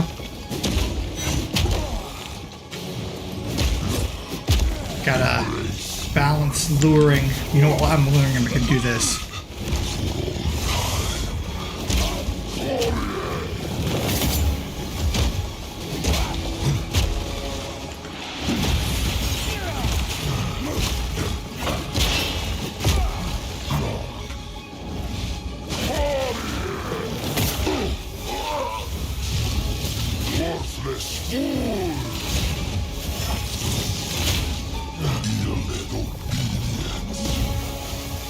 Really? There's a freaking essence in here?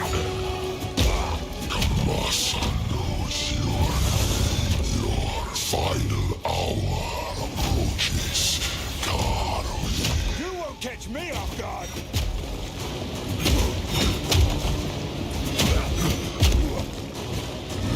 Hope he doesn't break the freaking essence.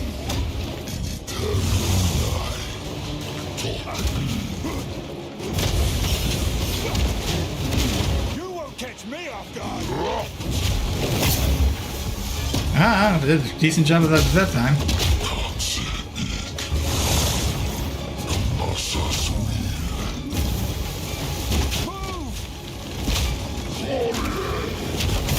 Uh-oh.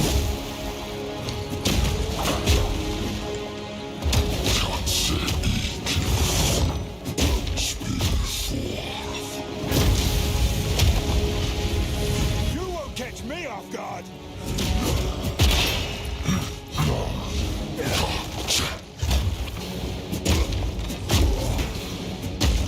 I'm about to die, I think.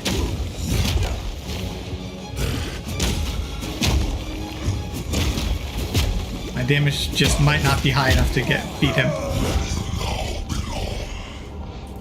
To the forge. My damage might not be high enough to beat him.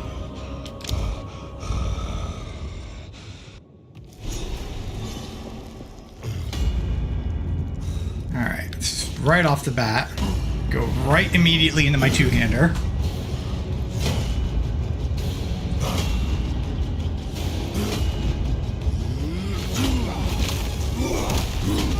Forged in darkness, I shall save your fate. Mad creature!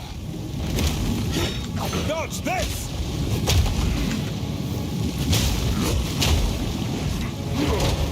Part of the problem is he's resistant to fire damage.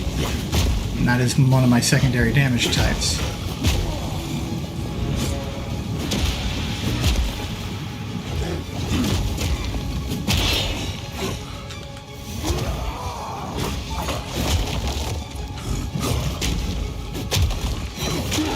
I need more time.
Draws near, Carl.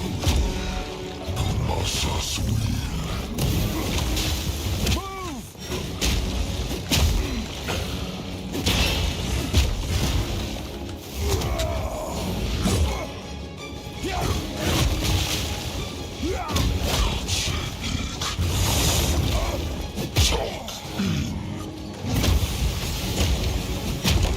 You won't catch me off guard!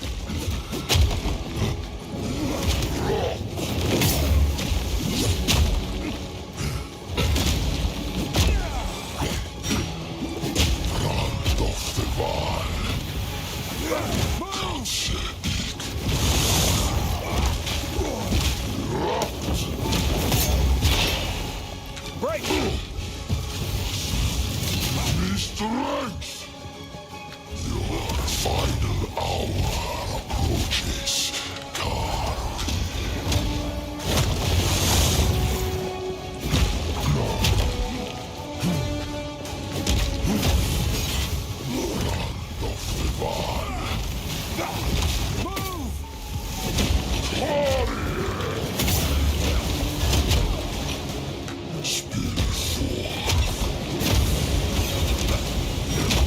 You won't catch me off guard! I'm in trouble.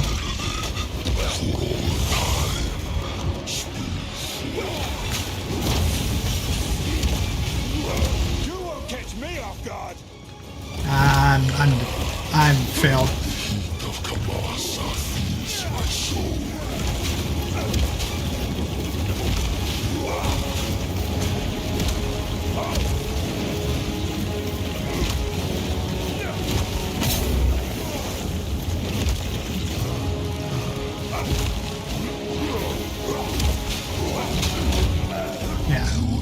I don't have enough damage yet. I do not have enough damage, unfortunately. I do not have enough damage, unfortunately. Alright, at least I know now that I don't think I'm on a time limit. Alright, so what we're gonna do is... Oops. I'm gonna do this. We're gonna go back to town. We'll explore. We will come back to this area. Unfortunately, we are just not quite there yet.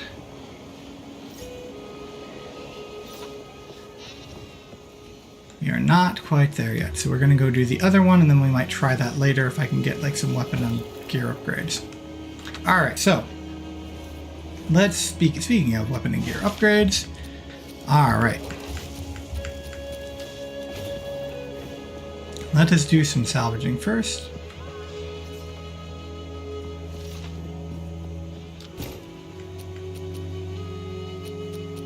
Alright, yeah, I got sapphire charms.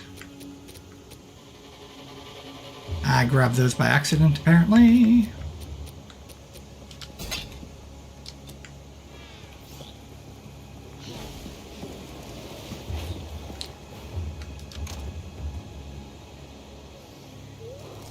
I need to upgrade my two-hander. Need to upgrade my two-hander. Alright, so stash.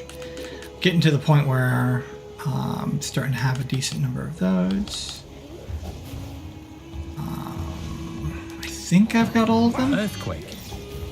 Yeah, I've got all of them. Alright, stash. Stash.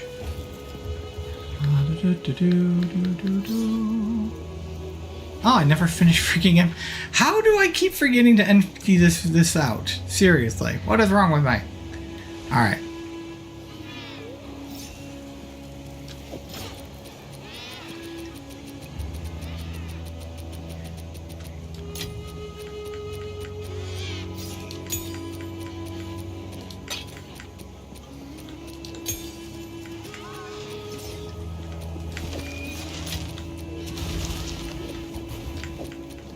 Wow, I'm building up augments. Alright. Now we'll talk to Survey. Not disenchant to sell. Some pretty. I'll take it. Alright.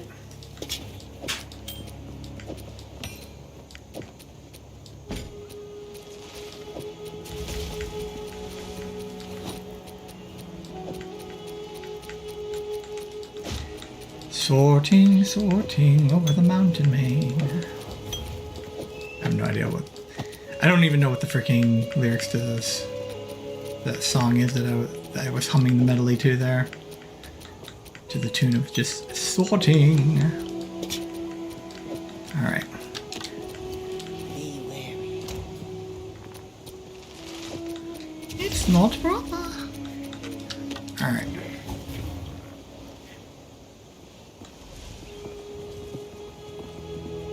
An idea. Move swiftly.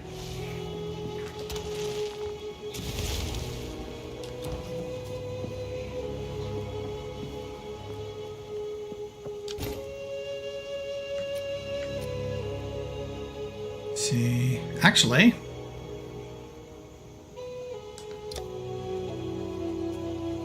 Well, fire. Nah.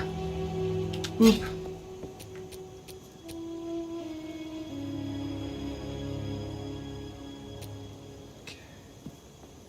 Ooh, it's not +4, but it's a start.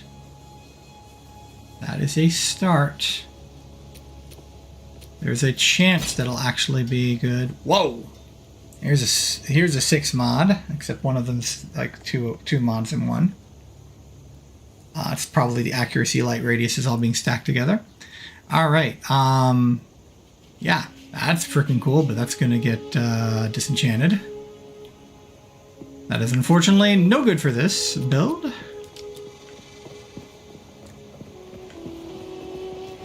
Yes.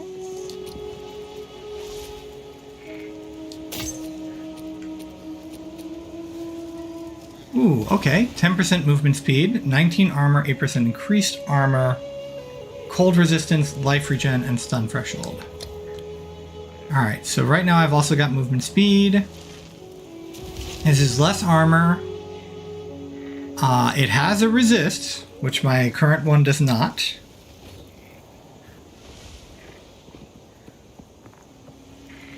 In fact, these are very, very similar to each other, except the one that I've got has 2 stun threshold mods. So this is gonna be, we're gonna swap these out. Come on, swap them. Swap them. Oh, do I have something on there that I can't swap for?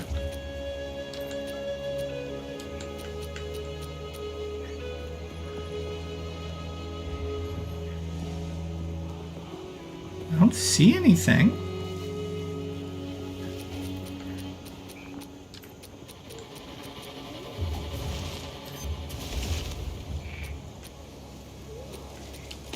Take care. What the heck? There it goes. Yes.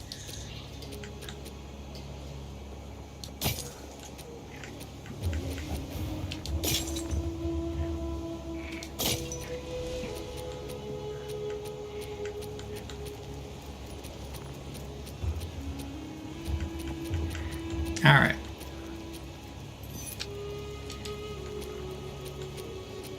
Hey there.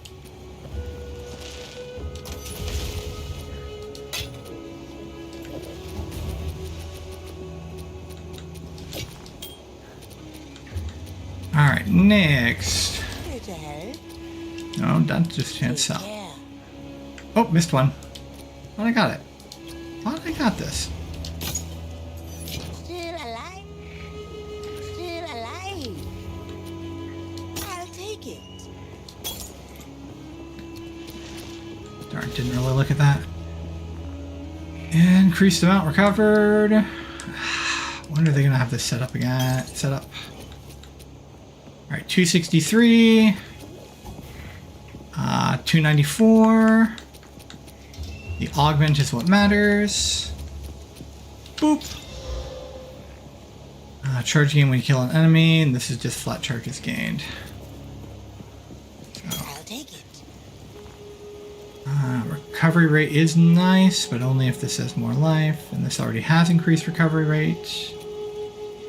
It is slightly more increased, so again, we can augment, and that's what matters. Boop. Okay, gain charges when you kill an enemy.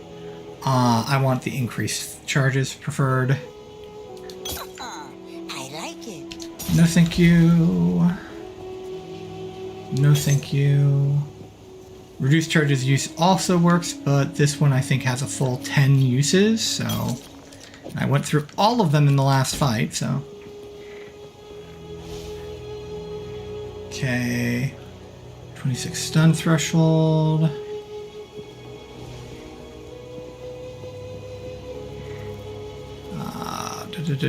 This is just a cell. I'm not sure why I picked that up. Okay, accuracy rating. I don't want to solve this my accuracy this way. I do not want to solve it this way. I want amethyst rings. All right. So, boom, boom. Tribe could use that. An increased elemental ailment threshold. Take care.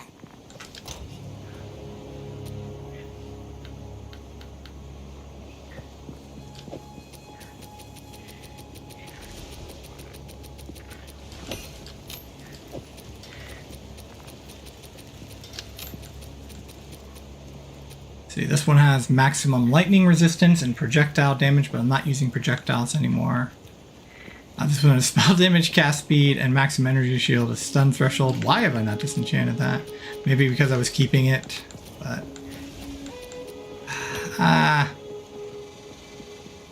No, we're just disenchanting. We're just going to disenchant it. We'll find better jewels later. Like, this one might be useful. The other one's like, no. It's not at all useful for me. Still alive. There. All right. So, we're off to a good start. We need to make it better. So, we got the Exalted, which is probably going to go on my helm. Actually, the Exalted might have to go on this if I end up just trying to get the... Alright. Augment. 8 to 14 cold damage. Not that good, unfortunately.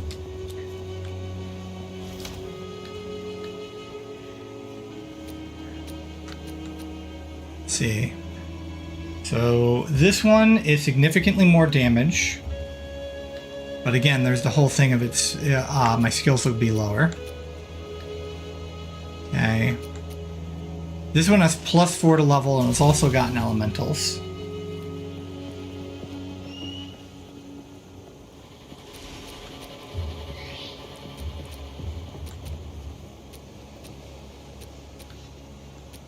Alright, we need more damage. We need a better weapon. And we need it to be the two-hander to be improved at this point. So, we're going to go ahead and regal this. Okay. We're gaining men on killed, and we have an increased accuracy. That will help. Okay. So, now, if we pull up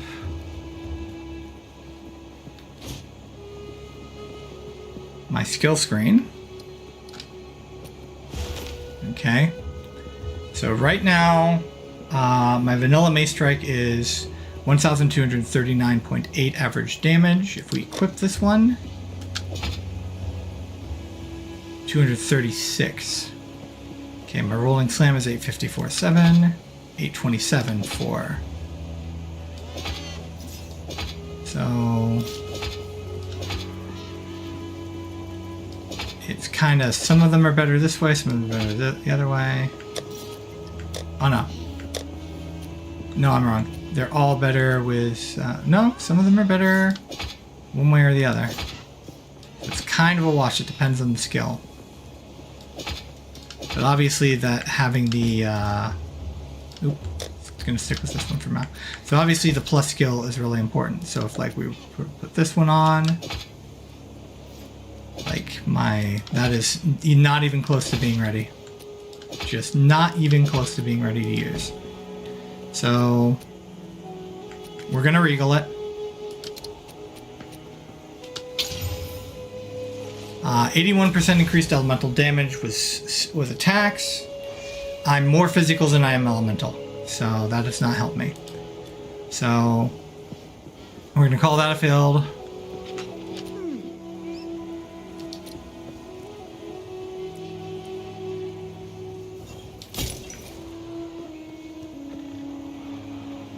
Is this one failed though? That's the question.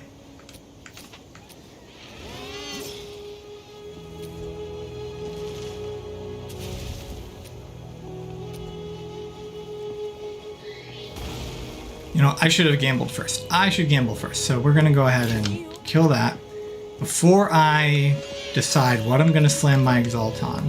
Because my choices right now, my choices for slamming the Exalt are this one, which adds a bunch of lightning damage but nothing else that'll help me. Okay.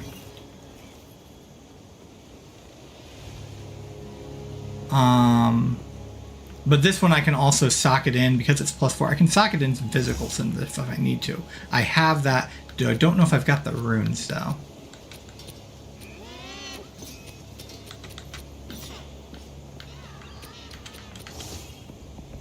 Yeah, I've got plenty of physical damage runes.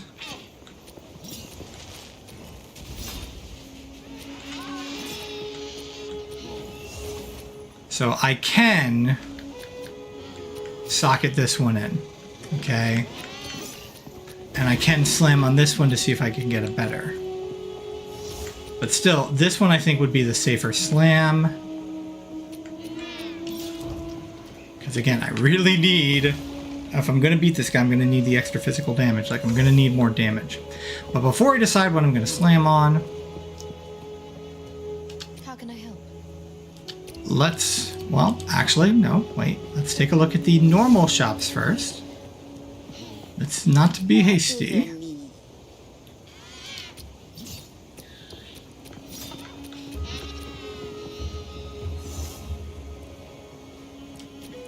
Don't drink the water.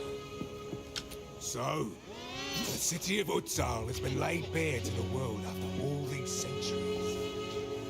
I know you're after some particular device, but I can't help but remind you that we are here for a purpose of our own.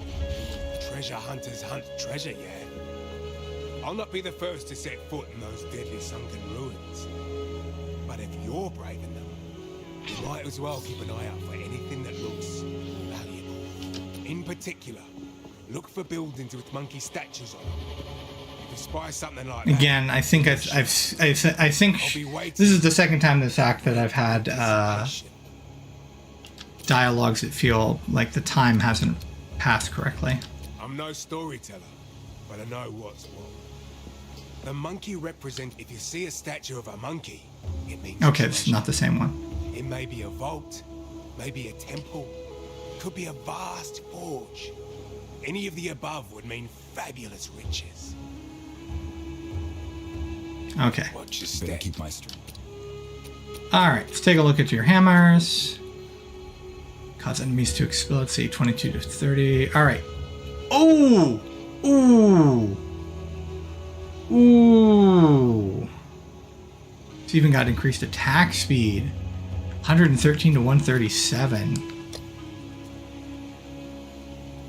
That is so much more. Problem is, again, I don't have the... Like, it would be safer to socket something in on one that's got the level roll. So I've got the levels as well. That is a significant amount of damage on there. That is a significant amount. Oops. Forgot I had that one on sale.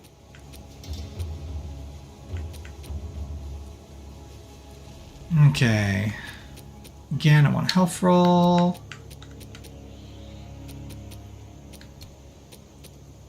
Although, to be fair, like, part of me doesn't want to have health rolls on shields, because then when I switch weapons, I lose the health roll.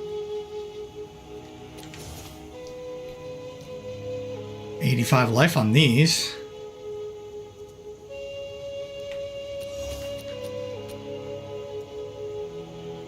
Alright, accuracy, life, lightning. Alright, I'm gonna stick with the one that's got the life, or got the health on it. Or the, sorry, the resist on it.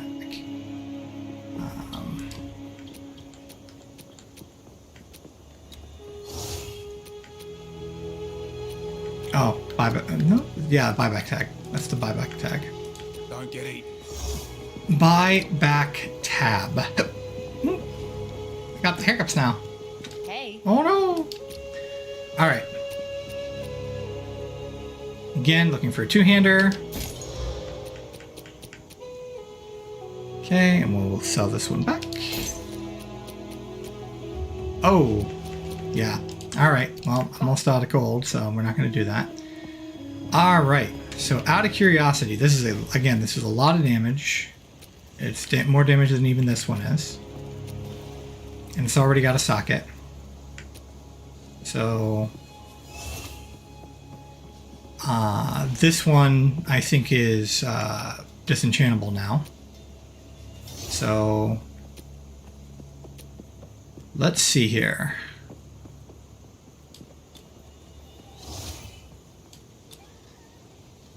Think I can do it from the skill screen? Yeah, here we go. Alright.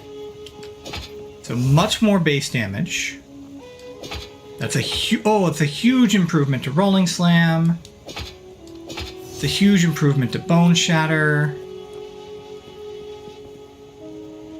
Oh, it's so much better.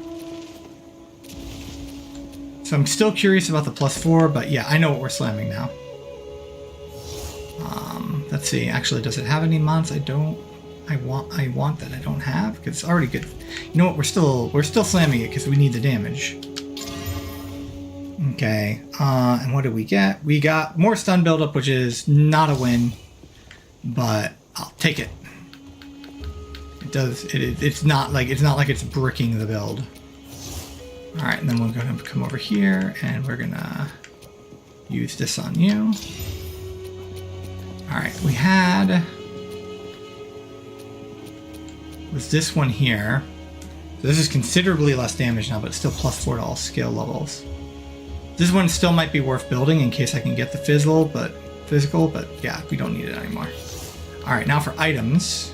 Okay, for the runes. Okay, we have accuracy rating. Prefer to fix that elsewhere. Stun buildup doesn't matter. We're not particularly doing elemental. All right. We're gonna go pure physical on this. I should hit the X button. All right. All right. I think that'll fix damage for a bit. Might even lower my mana cost a little bit.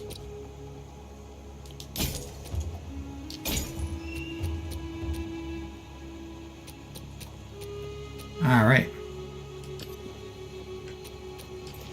Still alive? Do I have any? No. Okay. Do I want to go ahead? Oh, hey, Regal. Do I want to go ahead and put a socket in here now? I think I want to slam it first.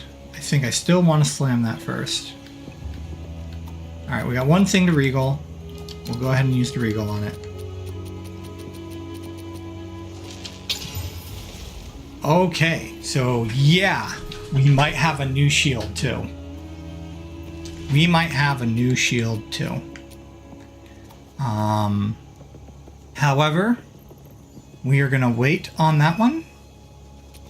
We're gonna put this in the Exalt pile.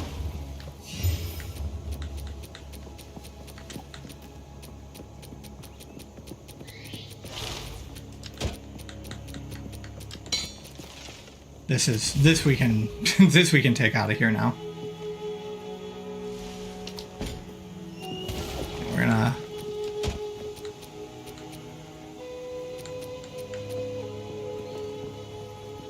I still want to slam on this one, but we have a potential new shield. Hey there. Bye-bye. All right. This should work. This, I think, will do the trick.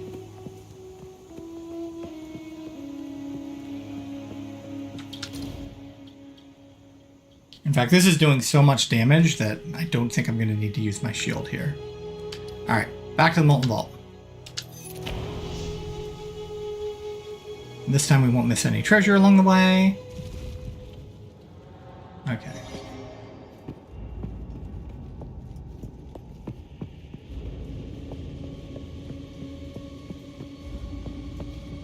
Because this should be a significant damage increase. Just an absolutely significant damage increase.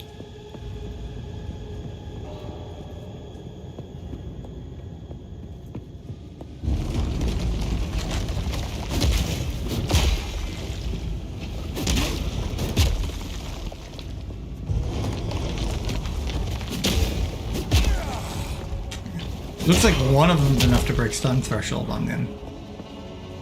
Hammer and anvil!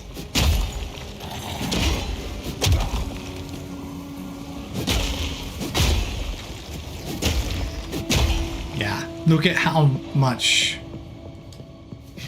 Look at just absolutely how much more damage I'm dealing. See what happens. I know now I don't think I need to be in a hurry because he's just going to break it down anyway.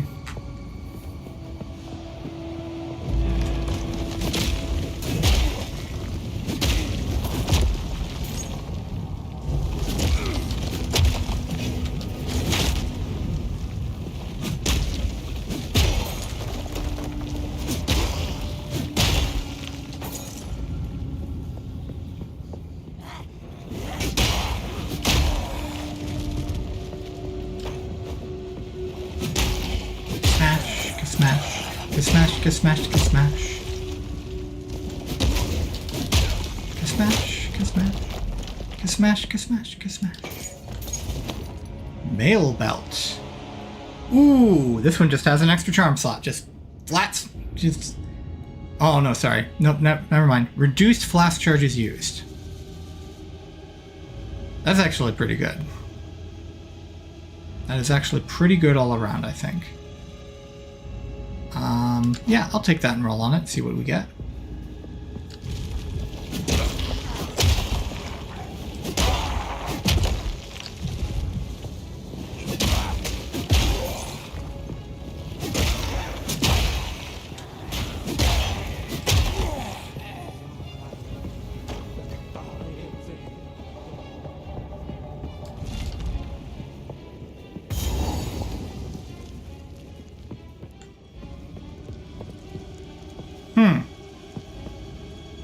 I'm not sure what to do here. Maybe I get something from the boss fight?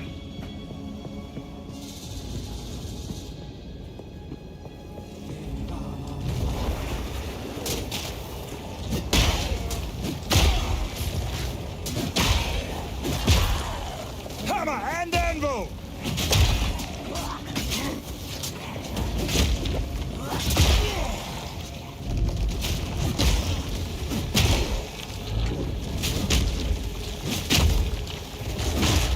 Creature!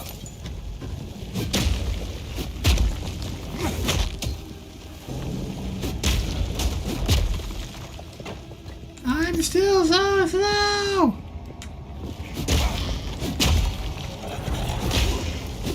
Of course, so the other problem with using the two-hander is I'm not getting the bone shatter things.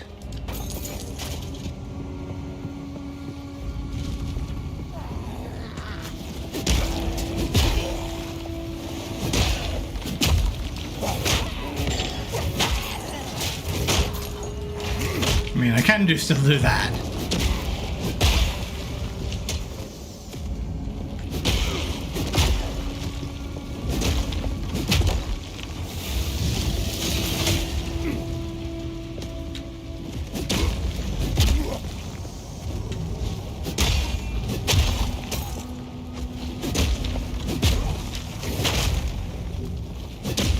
Got him. Everybody dance to the rhythm of the roll and slam.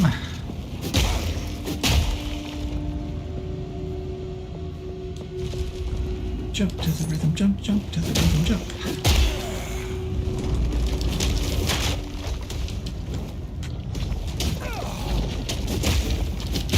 Ah.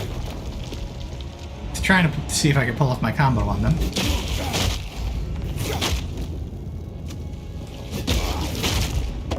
If I'm fast enough on the button, I can animation cancel even from there. Hammer and anvil!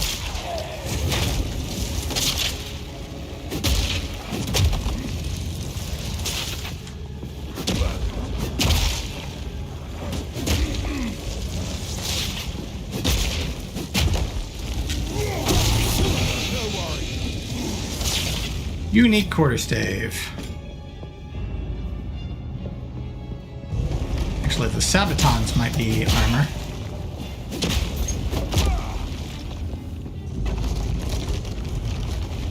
I gotta go back. I don't think it'll be. No, I don't think it'll be worth the trouble to go back. After all, I've already got almost the treasure of 2 runs. I say almost because I skipped a lot because I was curious to see if I needed to beat this. All right, let me see the sabatons. No, that's armor evasion. Okay.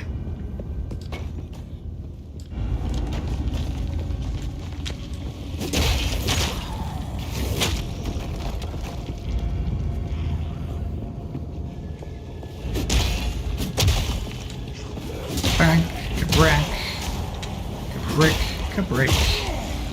Science won't save you! Science won't save you? I mean, I guess these are Vol, and Vol are, kind of scientifically minded?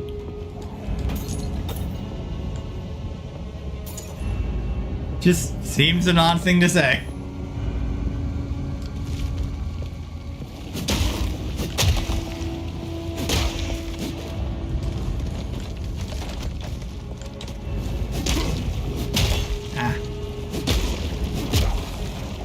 not sure when to press to get the animation cancel without hammering the button. I guess I have to do it right on impact. There we go. That's the combo.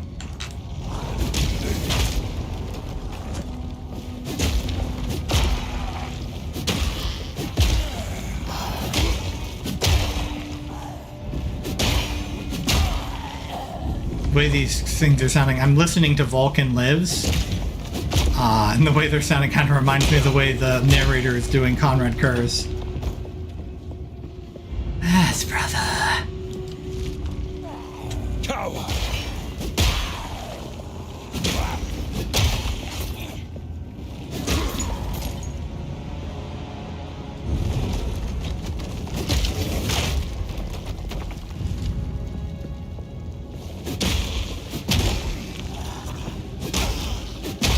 Always pays to look for little ways that the environment can come to your benefit.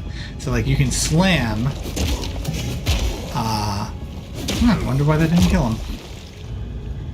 So, like, you can slam. I can slam over like countertops and things like that.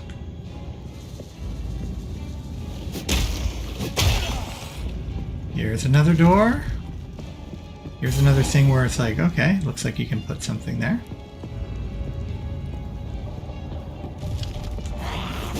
I have to say, it will be so much more convenient when you can just checkpoint around a level instead of having to walk. I'm glad that they decided to put that into the game.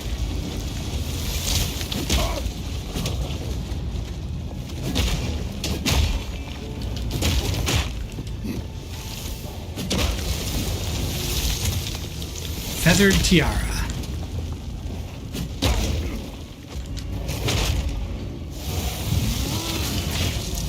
I accidentally animation canceled out. Was trying to time it, but I failed.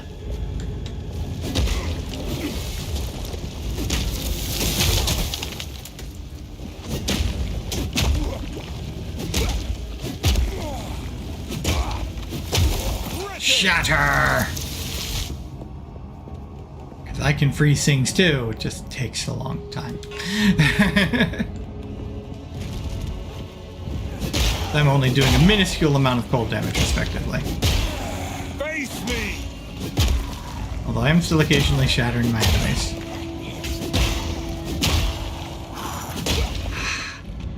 Love the sound of the armor break added into everything. Sound design in this game is so freaking on-pouring.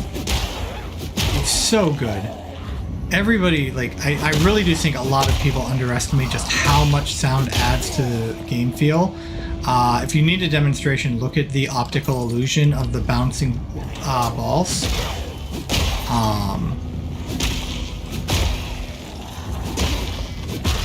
Where it changes whether or not the balls phase through each other or bounce off of each other, even though it's the exact same animation. Sound design really matters. And for some reason, like, I really do feel, I think because of the fact that you're in this third-person perspective, that you're looking down on the action instead of being in it from like an over-the-shoulder camera even, let alone an FPS perspective. I think it really does make it so that combat will, by its nature, feel less impactful. So the sound design helps bring that sense of impact to all of your attacks, to all of the blows.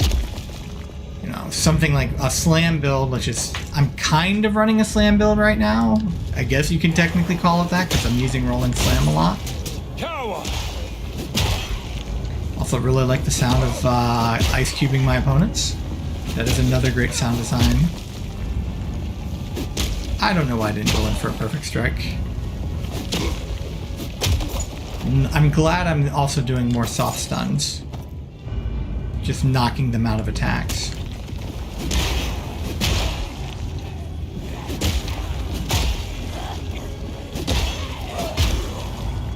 And everything you can do to reduce what your enemy can do to you is a defense.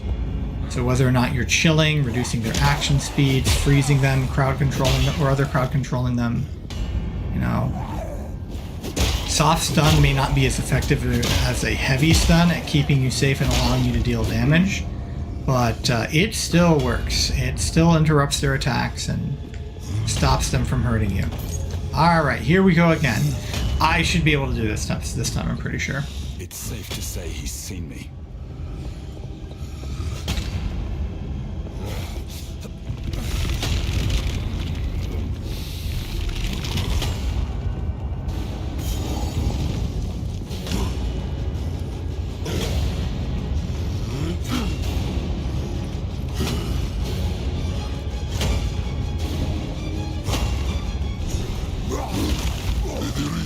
Of them all, melt your flesh! Mad creature!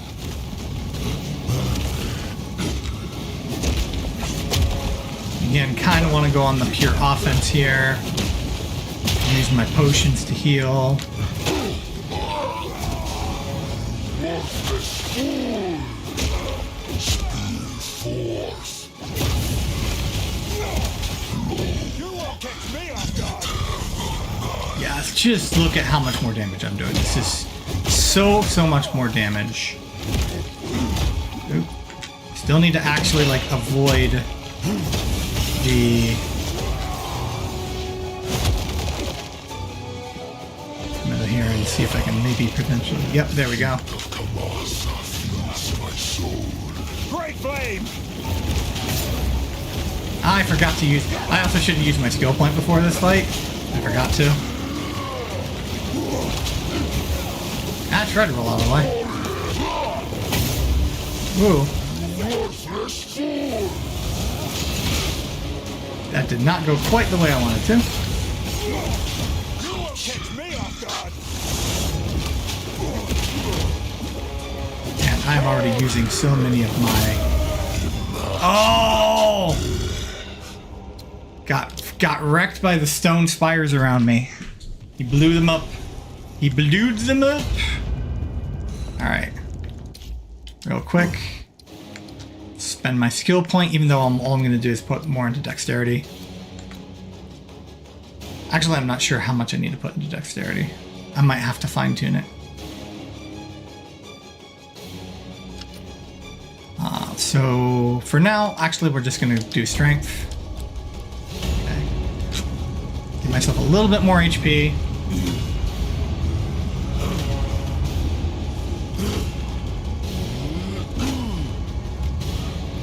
Alright, let me aim myself.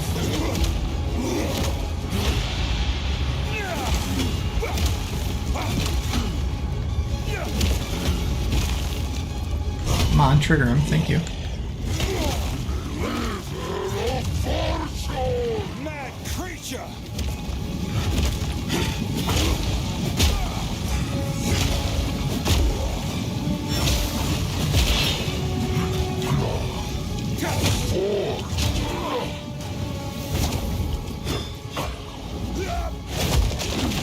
Still hit you.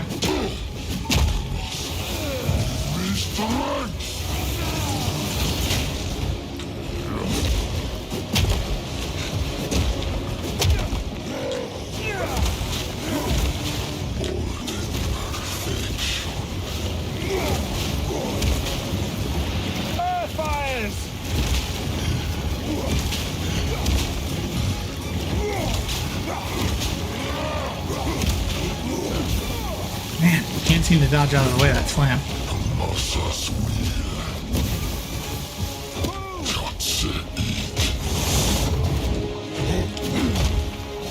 Alright, gonna have both at once now.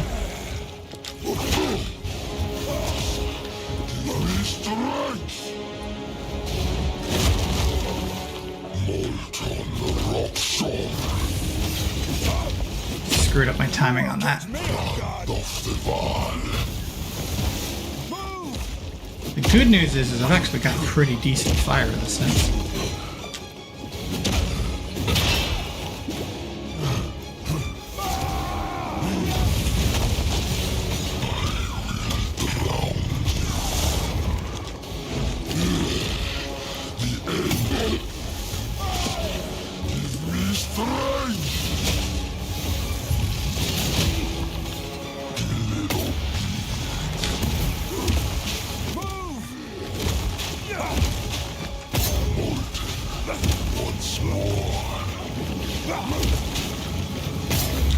Gotta be careful, I'm gonna be surrounded by these spires.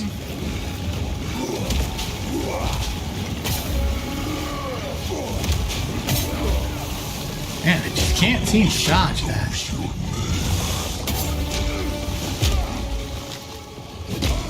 Sometimes you wanna go where everybody goes.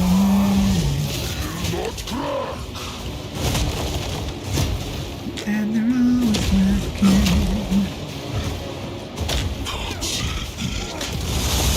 Your final hour approaches, Carl.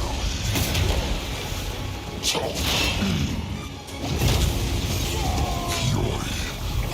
Take me off guard.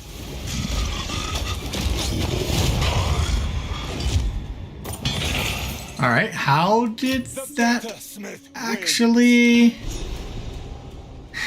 I've no more room. I'm not sure how that actually caused the magma. I guess it cooled it, is what they're doing. It caused it to cool automatically. Wow, lots of big items, big items. All right, this one can stay here. Hammer of Kamasa quest item. All right. You found the interesting area, treasures of Exile. The hammer counts could be of interest to Oswald. Bring it back to him. So what do I do with the? What do I do? Well, this I know what I'm doing with right now. Bam.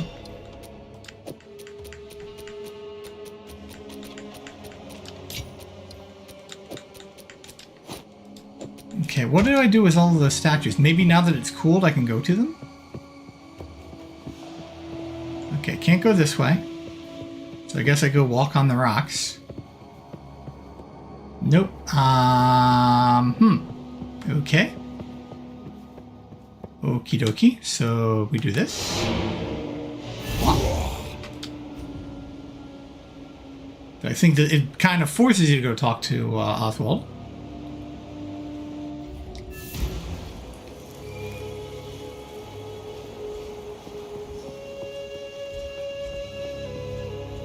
Came back alive, did ya? I'll organize the men. We'll start carting the gold out of here.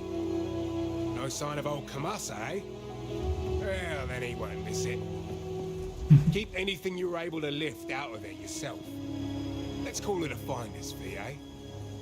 I'm feeling generous today, considering we actually found treasure and all came out alive. Ooh, look at the creepy ghost girl that one dude's got. And another uncut skill I'll put this gem. hammer to good use. Stay wary.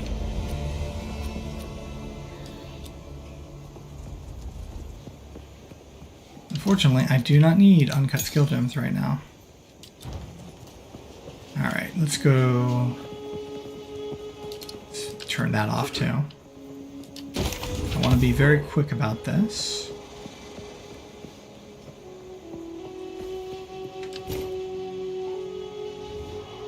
Actually, that is life in a minute, but I've got a better shield.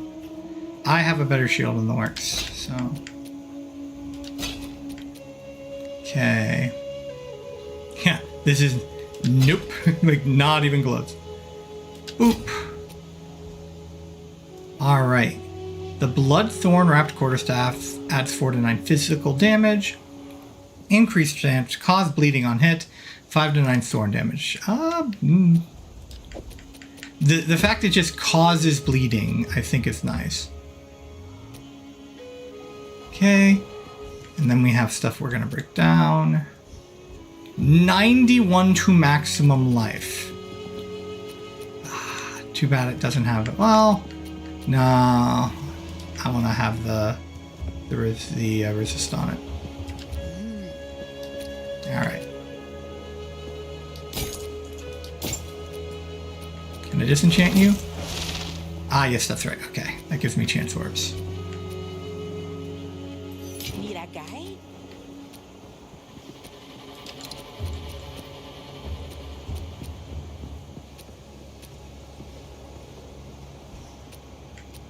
We're going to go ahead and pop that up for now. Stash. Stash. Oh. Here there. No, not disenchant cell. Be wary. My There we go. tribe could use it. Alright. Be wary. Let's go back. Via waypoint. That should take me to the same instance.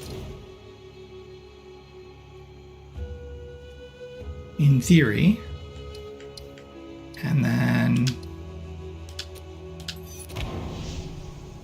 let's take a look at those 2 statues.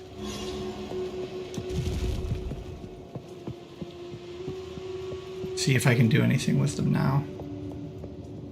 You can see what they were going to do. That's actually kind of a cool detail. You can actually see what they were going to do.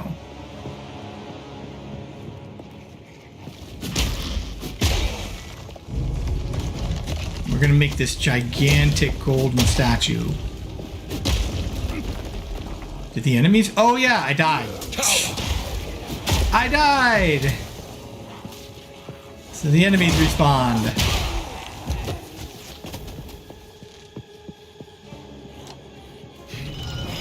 Oh, but now it resets this as well? So if that's reset, then unless this gets cooled too.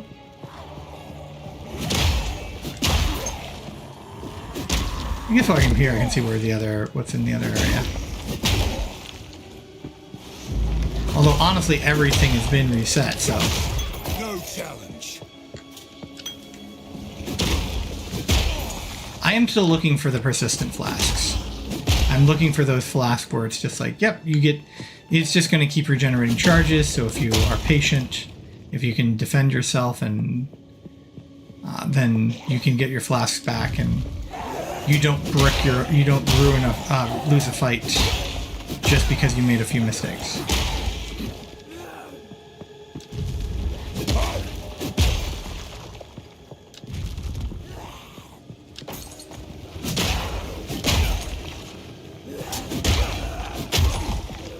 And then after this, I am going to need...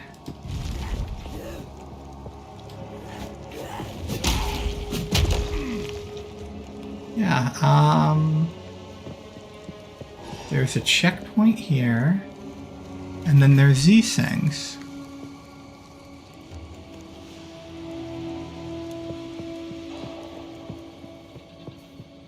All right, let's go to the end again.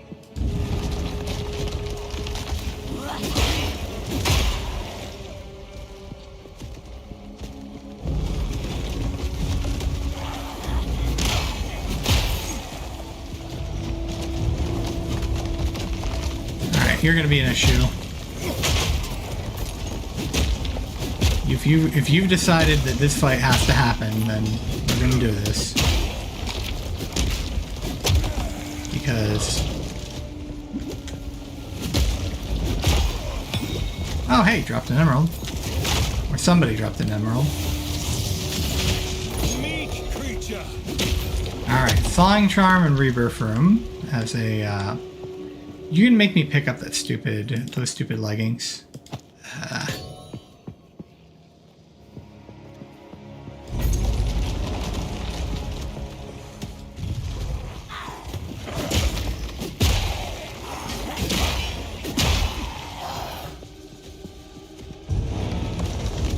I think now I've got different salvage options too. Like I think the getting Kamasa's hammer gives you more salvage up. Makes your salvage bench better. I'm just not sure what else you can do with it now.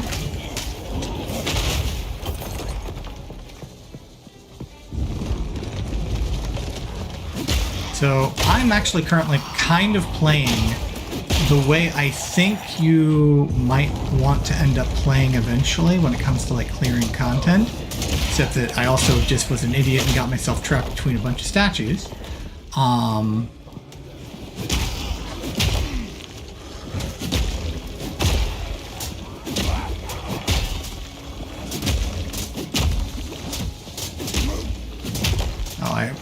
That's why I already stunned him.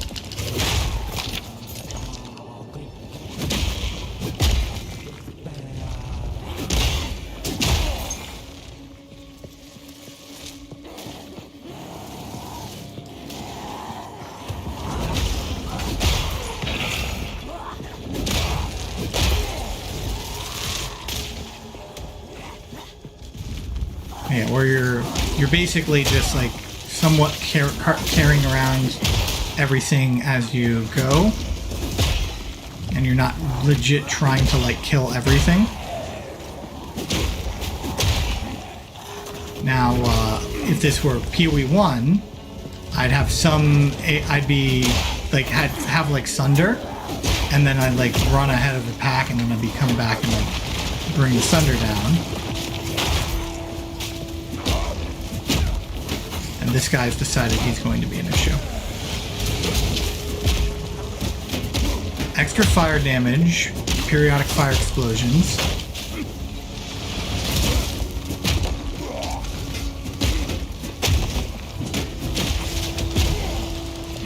Somebody's poisoning me. Who's poisoning me? Let's kill everyone else. Ooh, did a prismatic ring just drop? Are those just in the game? It's so awesome.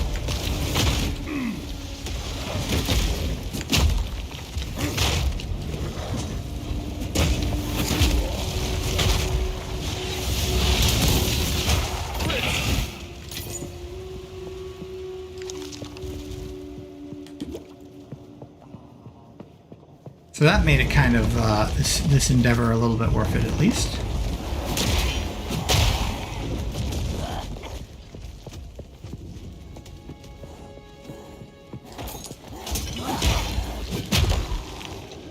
All right, if we come down here, Kamasa should still be dead. He's seen me. Oh, okay. There's something to report. All right. So there's that one timing dialogue there. There's the one dialogue timing there, and then there's that. And I cannot go back down, so there's nothing I can do there. So I've got these two places where it looks like I can put like a power core or something, and nothing to go in them.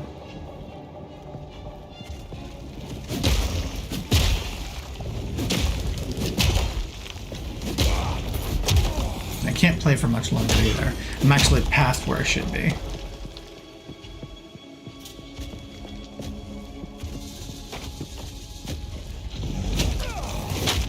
Ah, joik.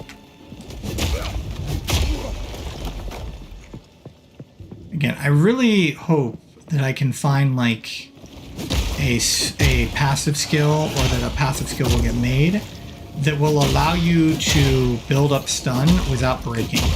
Because I would really love that to make sure I can always get my bone shatters.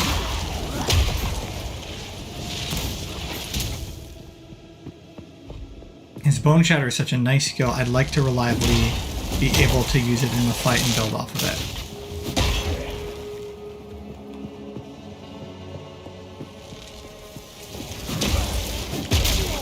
Ah, a lot of these. I guess I string them out.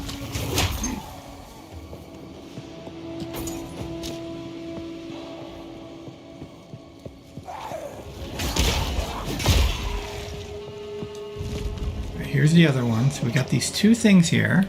It really does look like you can put something like a soul core or something in there.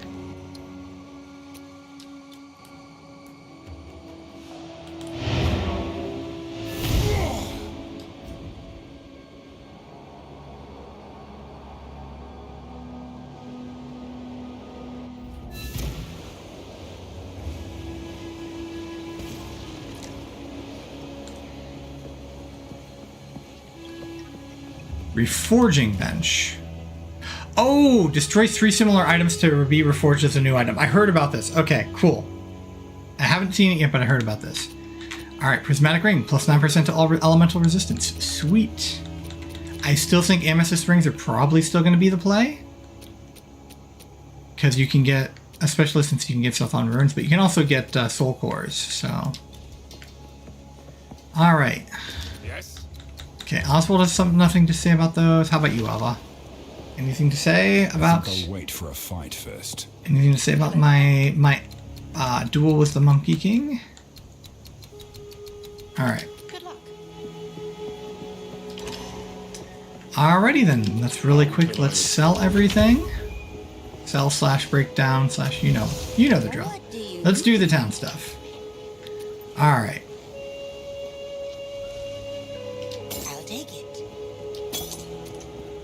10% increased charm charges gained. That's an interesting jewel. That's the kind of thing you'd normally only find on a belt. Cool.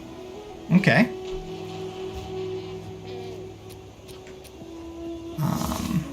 We're not going to use this. I just wanted to pick it up to see it. Thawing charm gained 77 guard. No, thank you. Do I want to play with this? I don't think so. I do not think that is in the cards. All right, we'll stash this.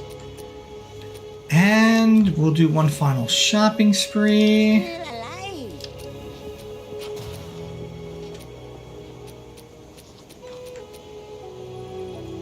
That's 7 of 75. That is 10. Be wary. Be wise. Should have checked what I had here. What do I get? Increased amount recovered. So, 10 charges. Oops, that's not what I wanted to do. That was the wrong button. You pressed the wrong button. Wrong button. Okay, so we'll go ahead and sell that. That should actually be plenty of mana for me. I do have 282 mana, but that's still the more reliable having the mana available when I need it. Because I can passively, if necessary, I can passively regen. What was I doing with you? Why are you here? Pandemonium, Quiros. I don't think this was meant to be here.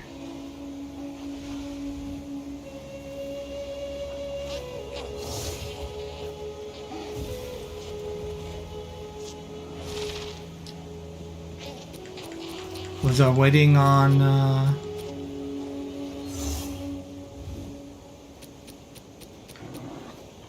I don't think, like, I guess it has a, like, this is still flammable. Like, it's got the 11 strength, it's got a life roll. It's a worse life roll, but it's got better resistances. And the thing is, all of its suffix are, was I just waiting on having having the sockets to use it? How's its armor? More armor. I think I was waiting on the sockets to use it. So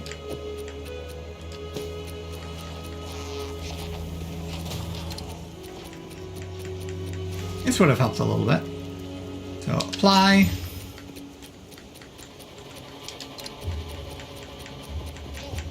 And 2. And then why does it feel like it's skipping one? I think it's just the way the UI is doing, the UI is doing. And here we go, and socket rune. Now it's try resist. I'm not using this yet. I am not using this yet. And then now it's got better life too.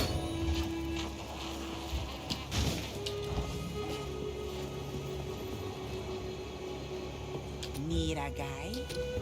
Actually, I'll get more shards from this, from the salvage. Oops, wrong one. Wrong lever! There we go. Boom.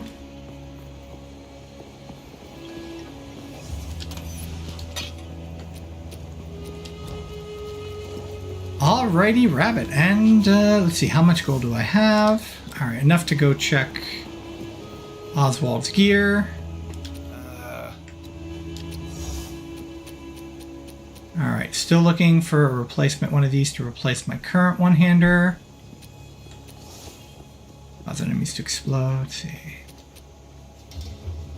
Yeah, I think I've got what? I've got so much more damage.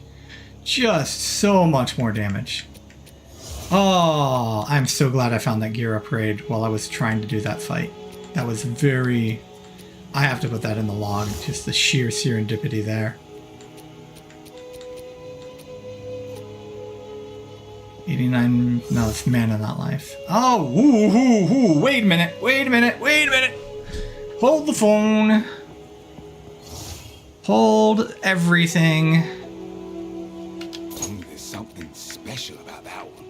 No joke. Something is, though. No freaking joke, dude. Today was the day for gear upgrades. Stay wary. Here to help.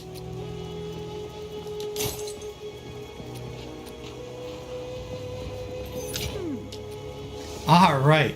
On that note, I think that's the perfect time to end things.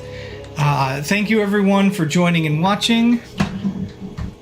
Again, tomorrow, it'll probably be another starting late, but hopefully I will still have enough time to beat Act 3 tomorrow, and then I can finally move on to Cruel.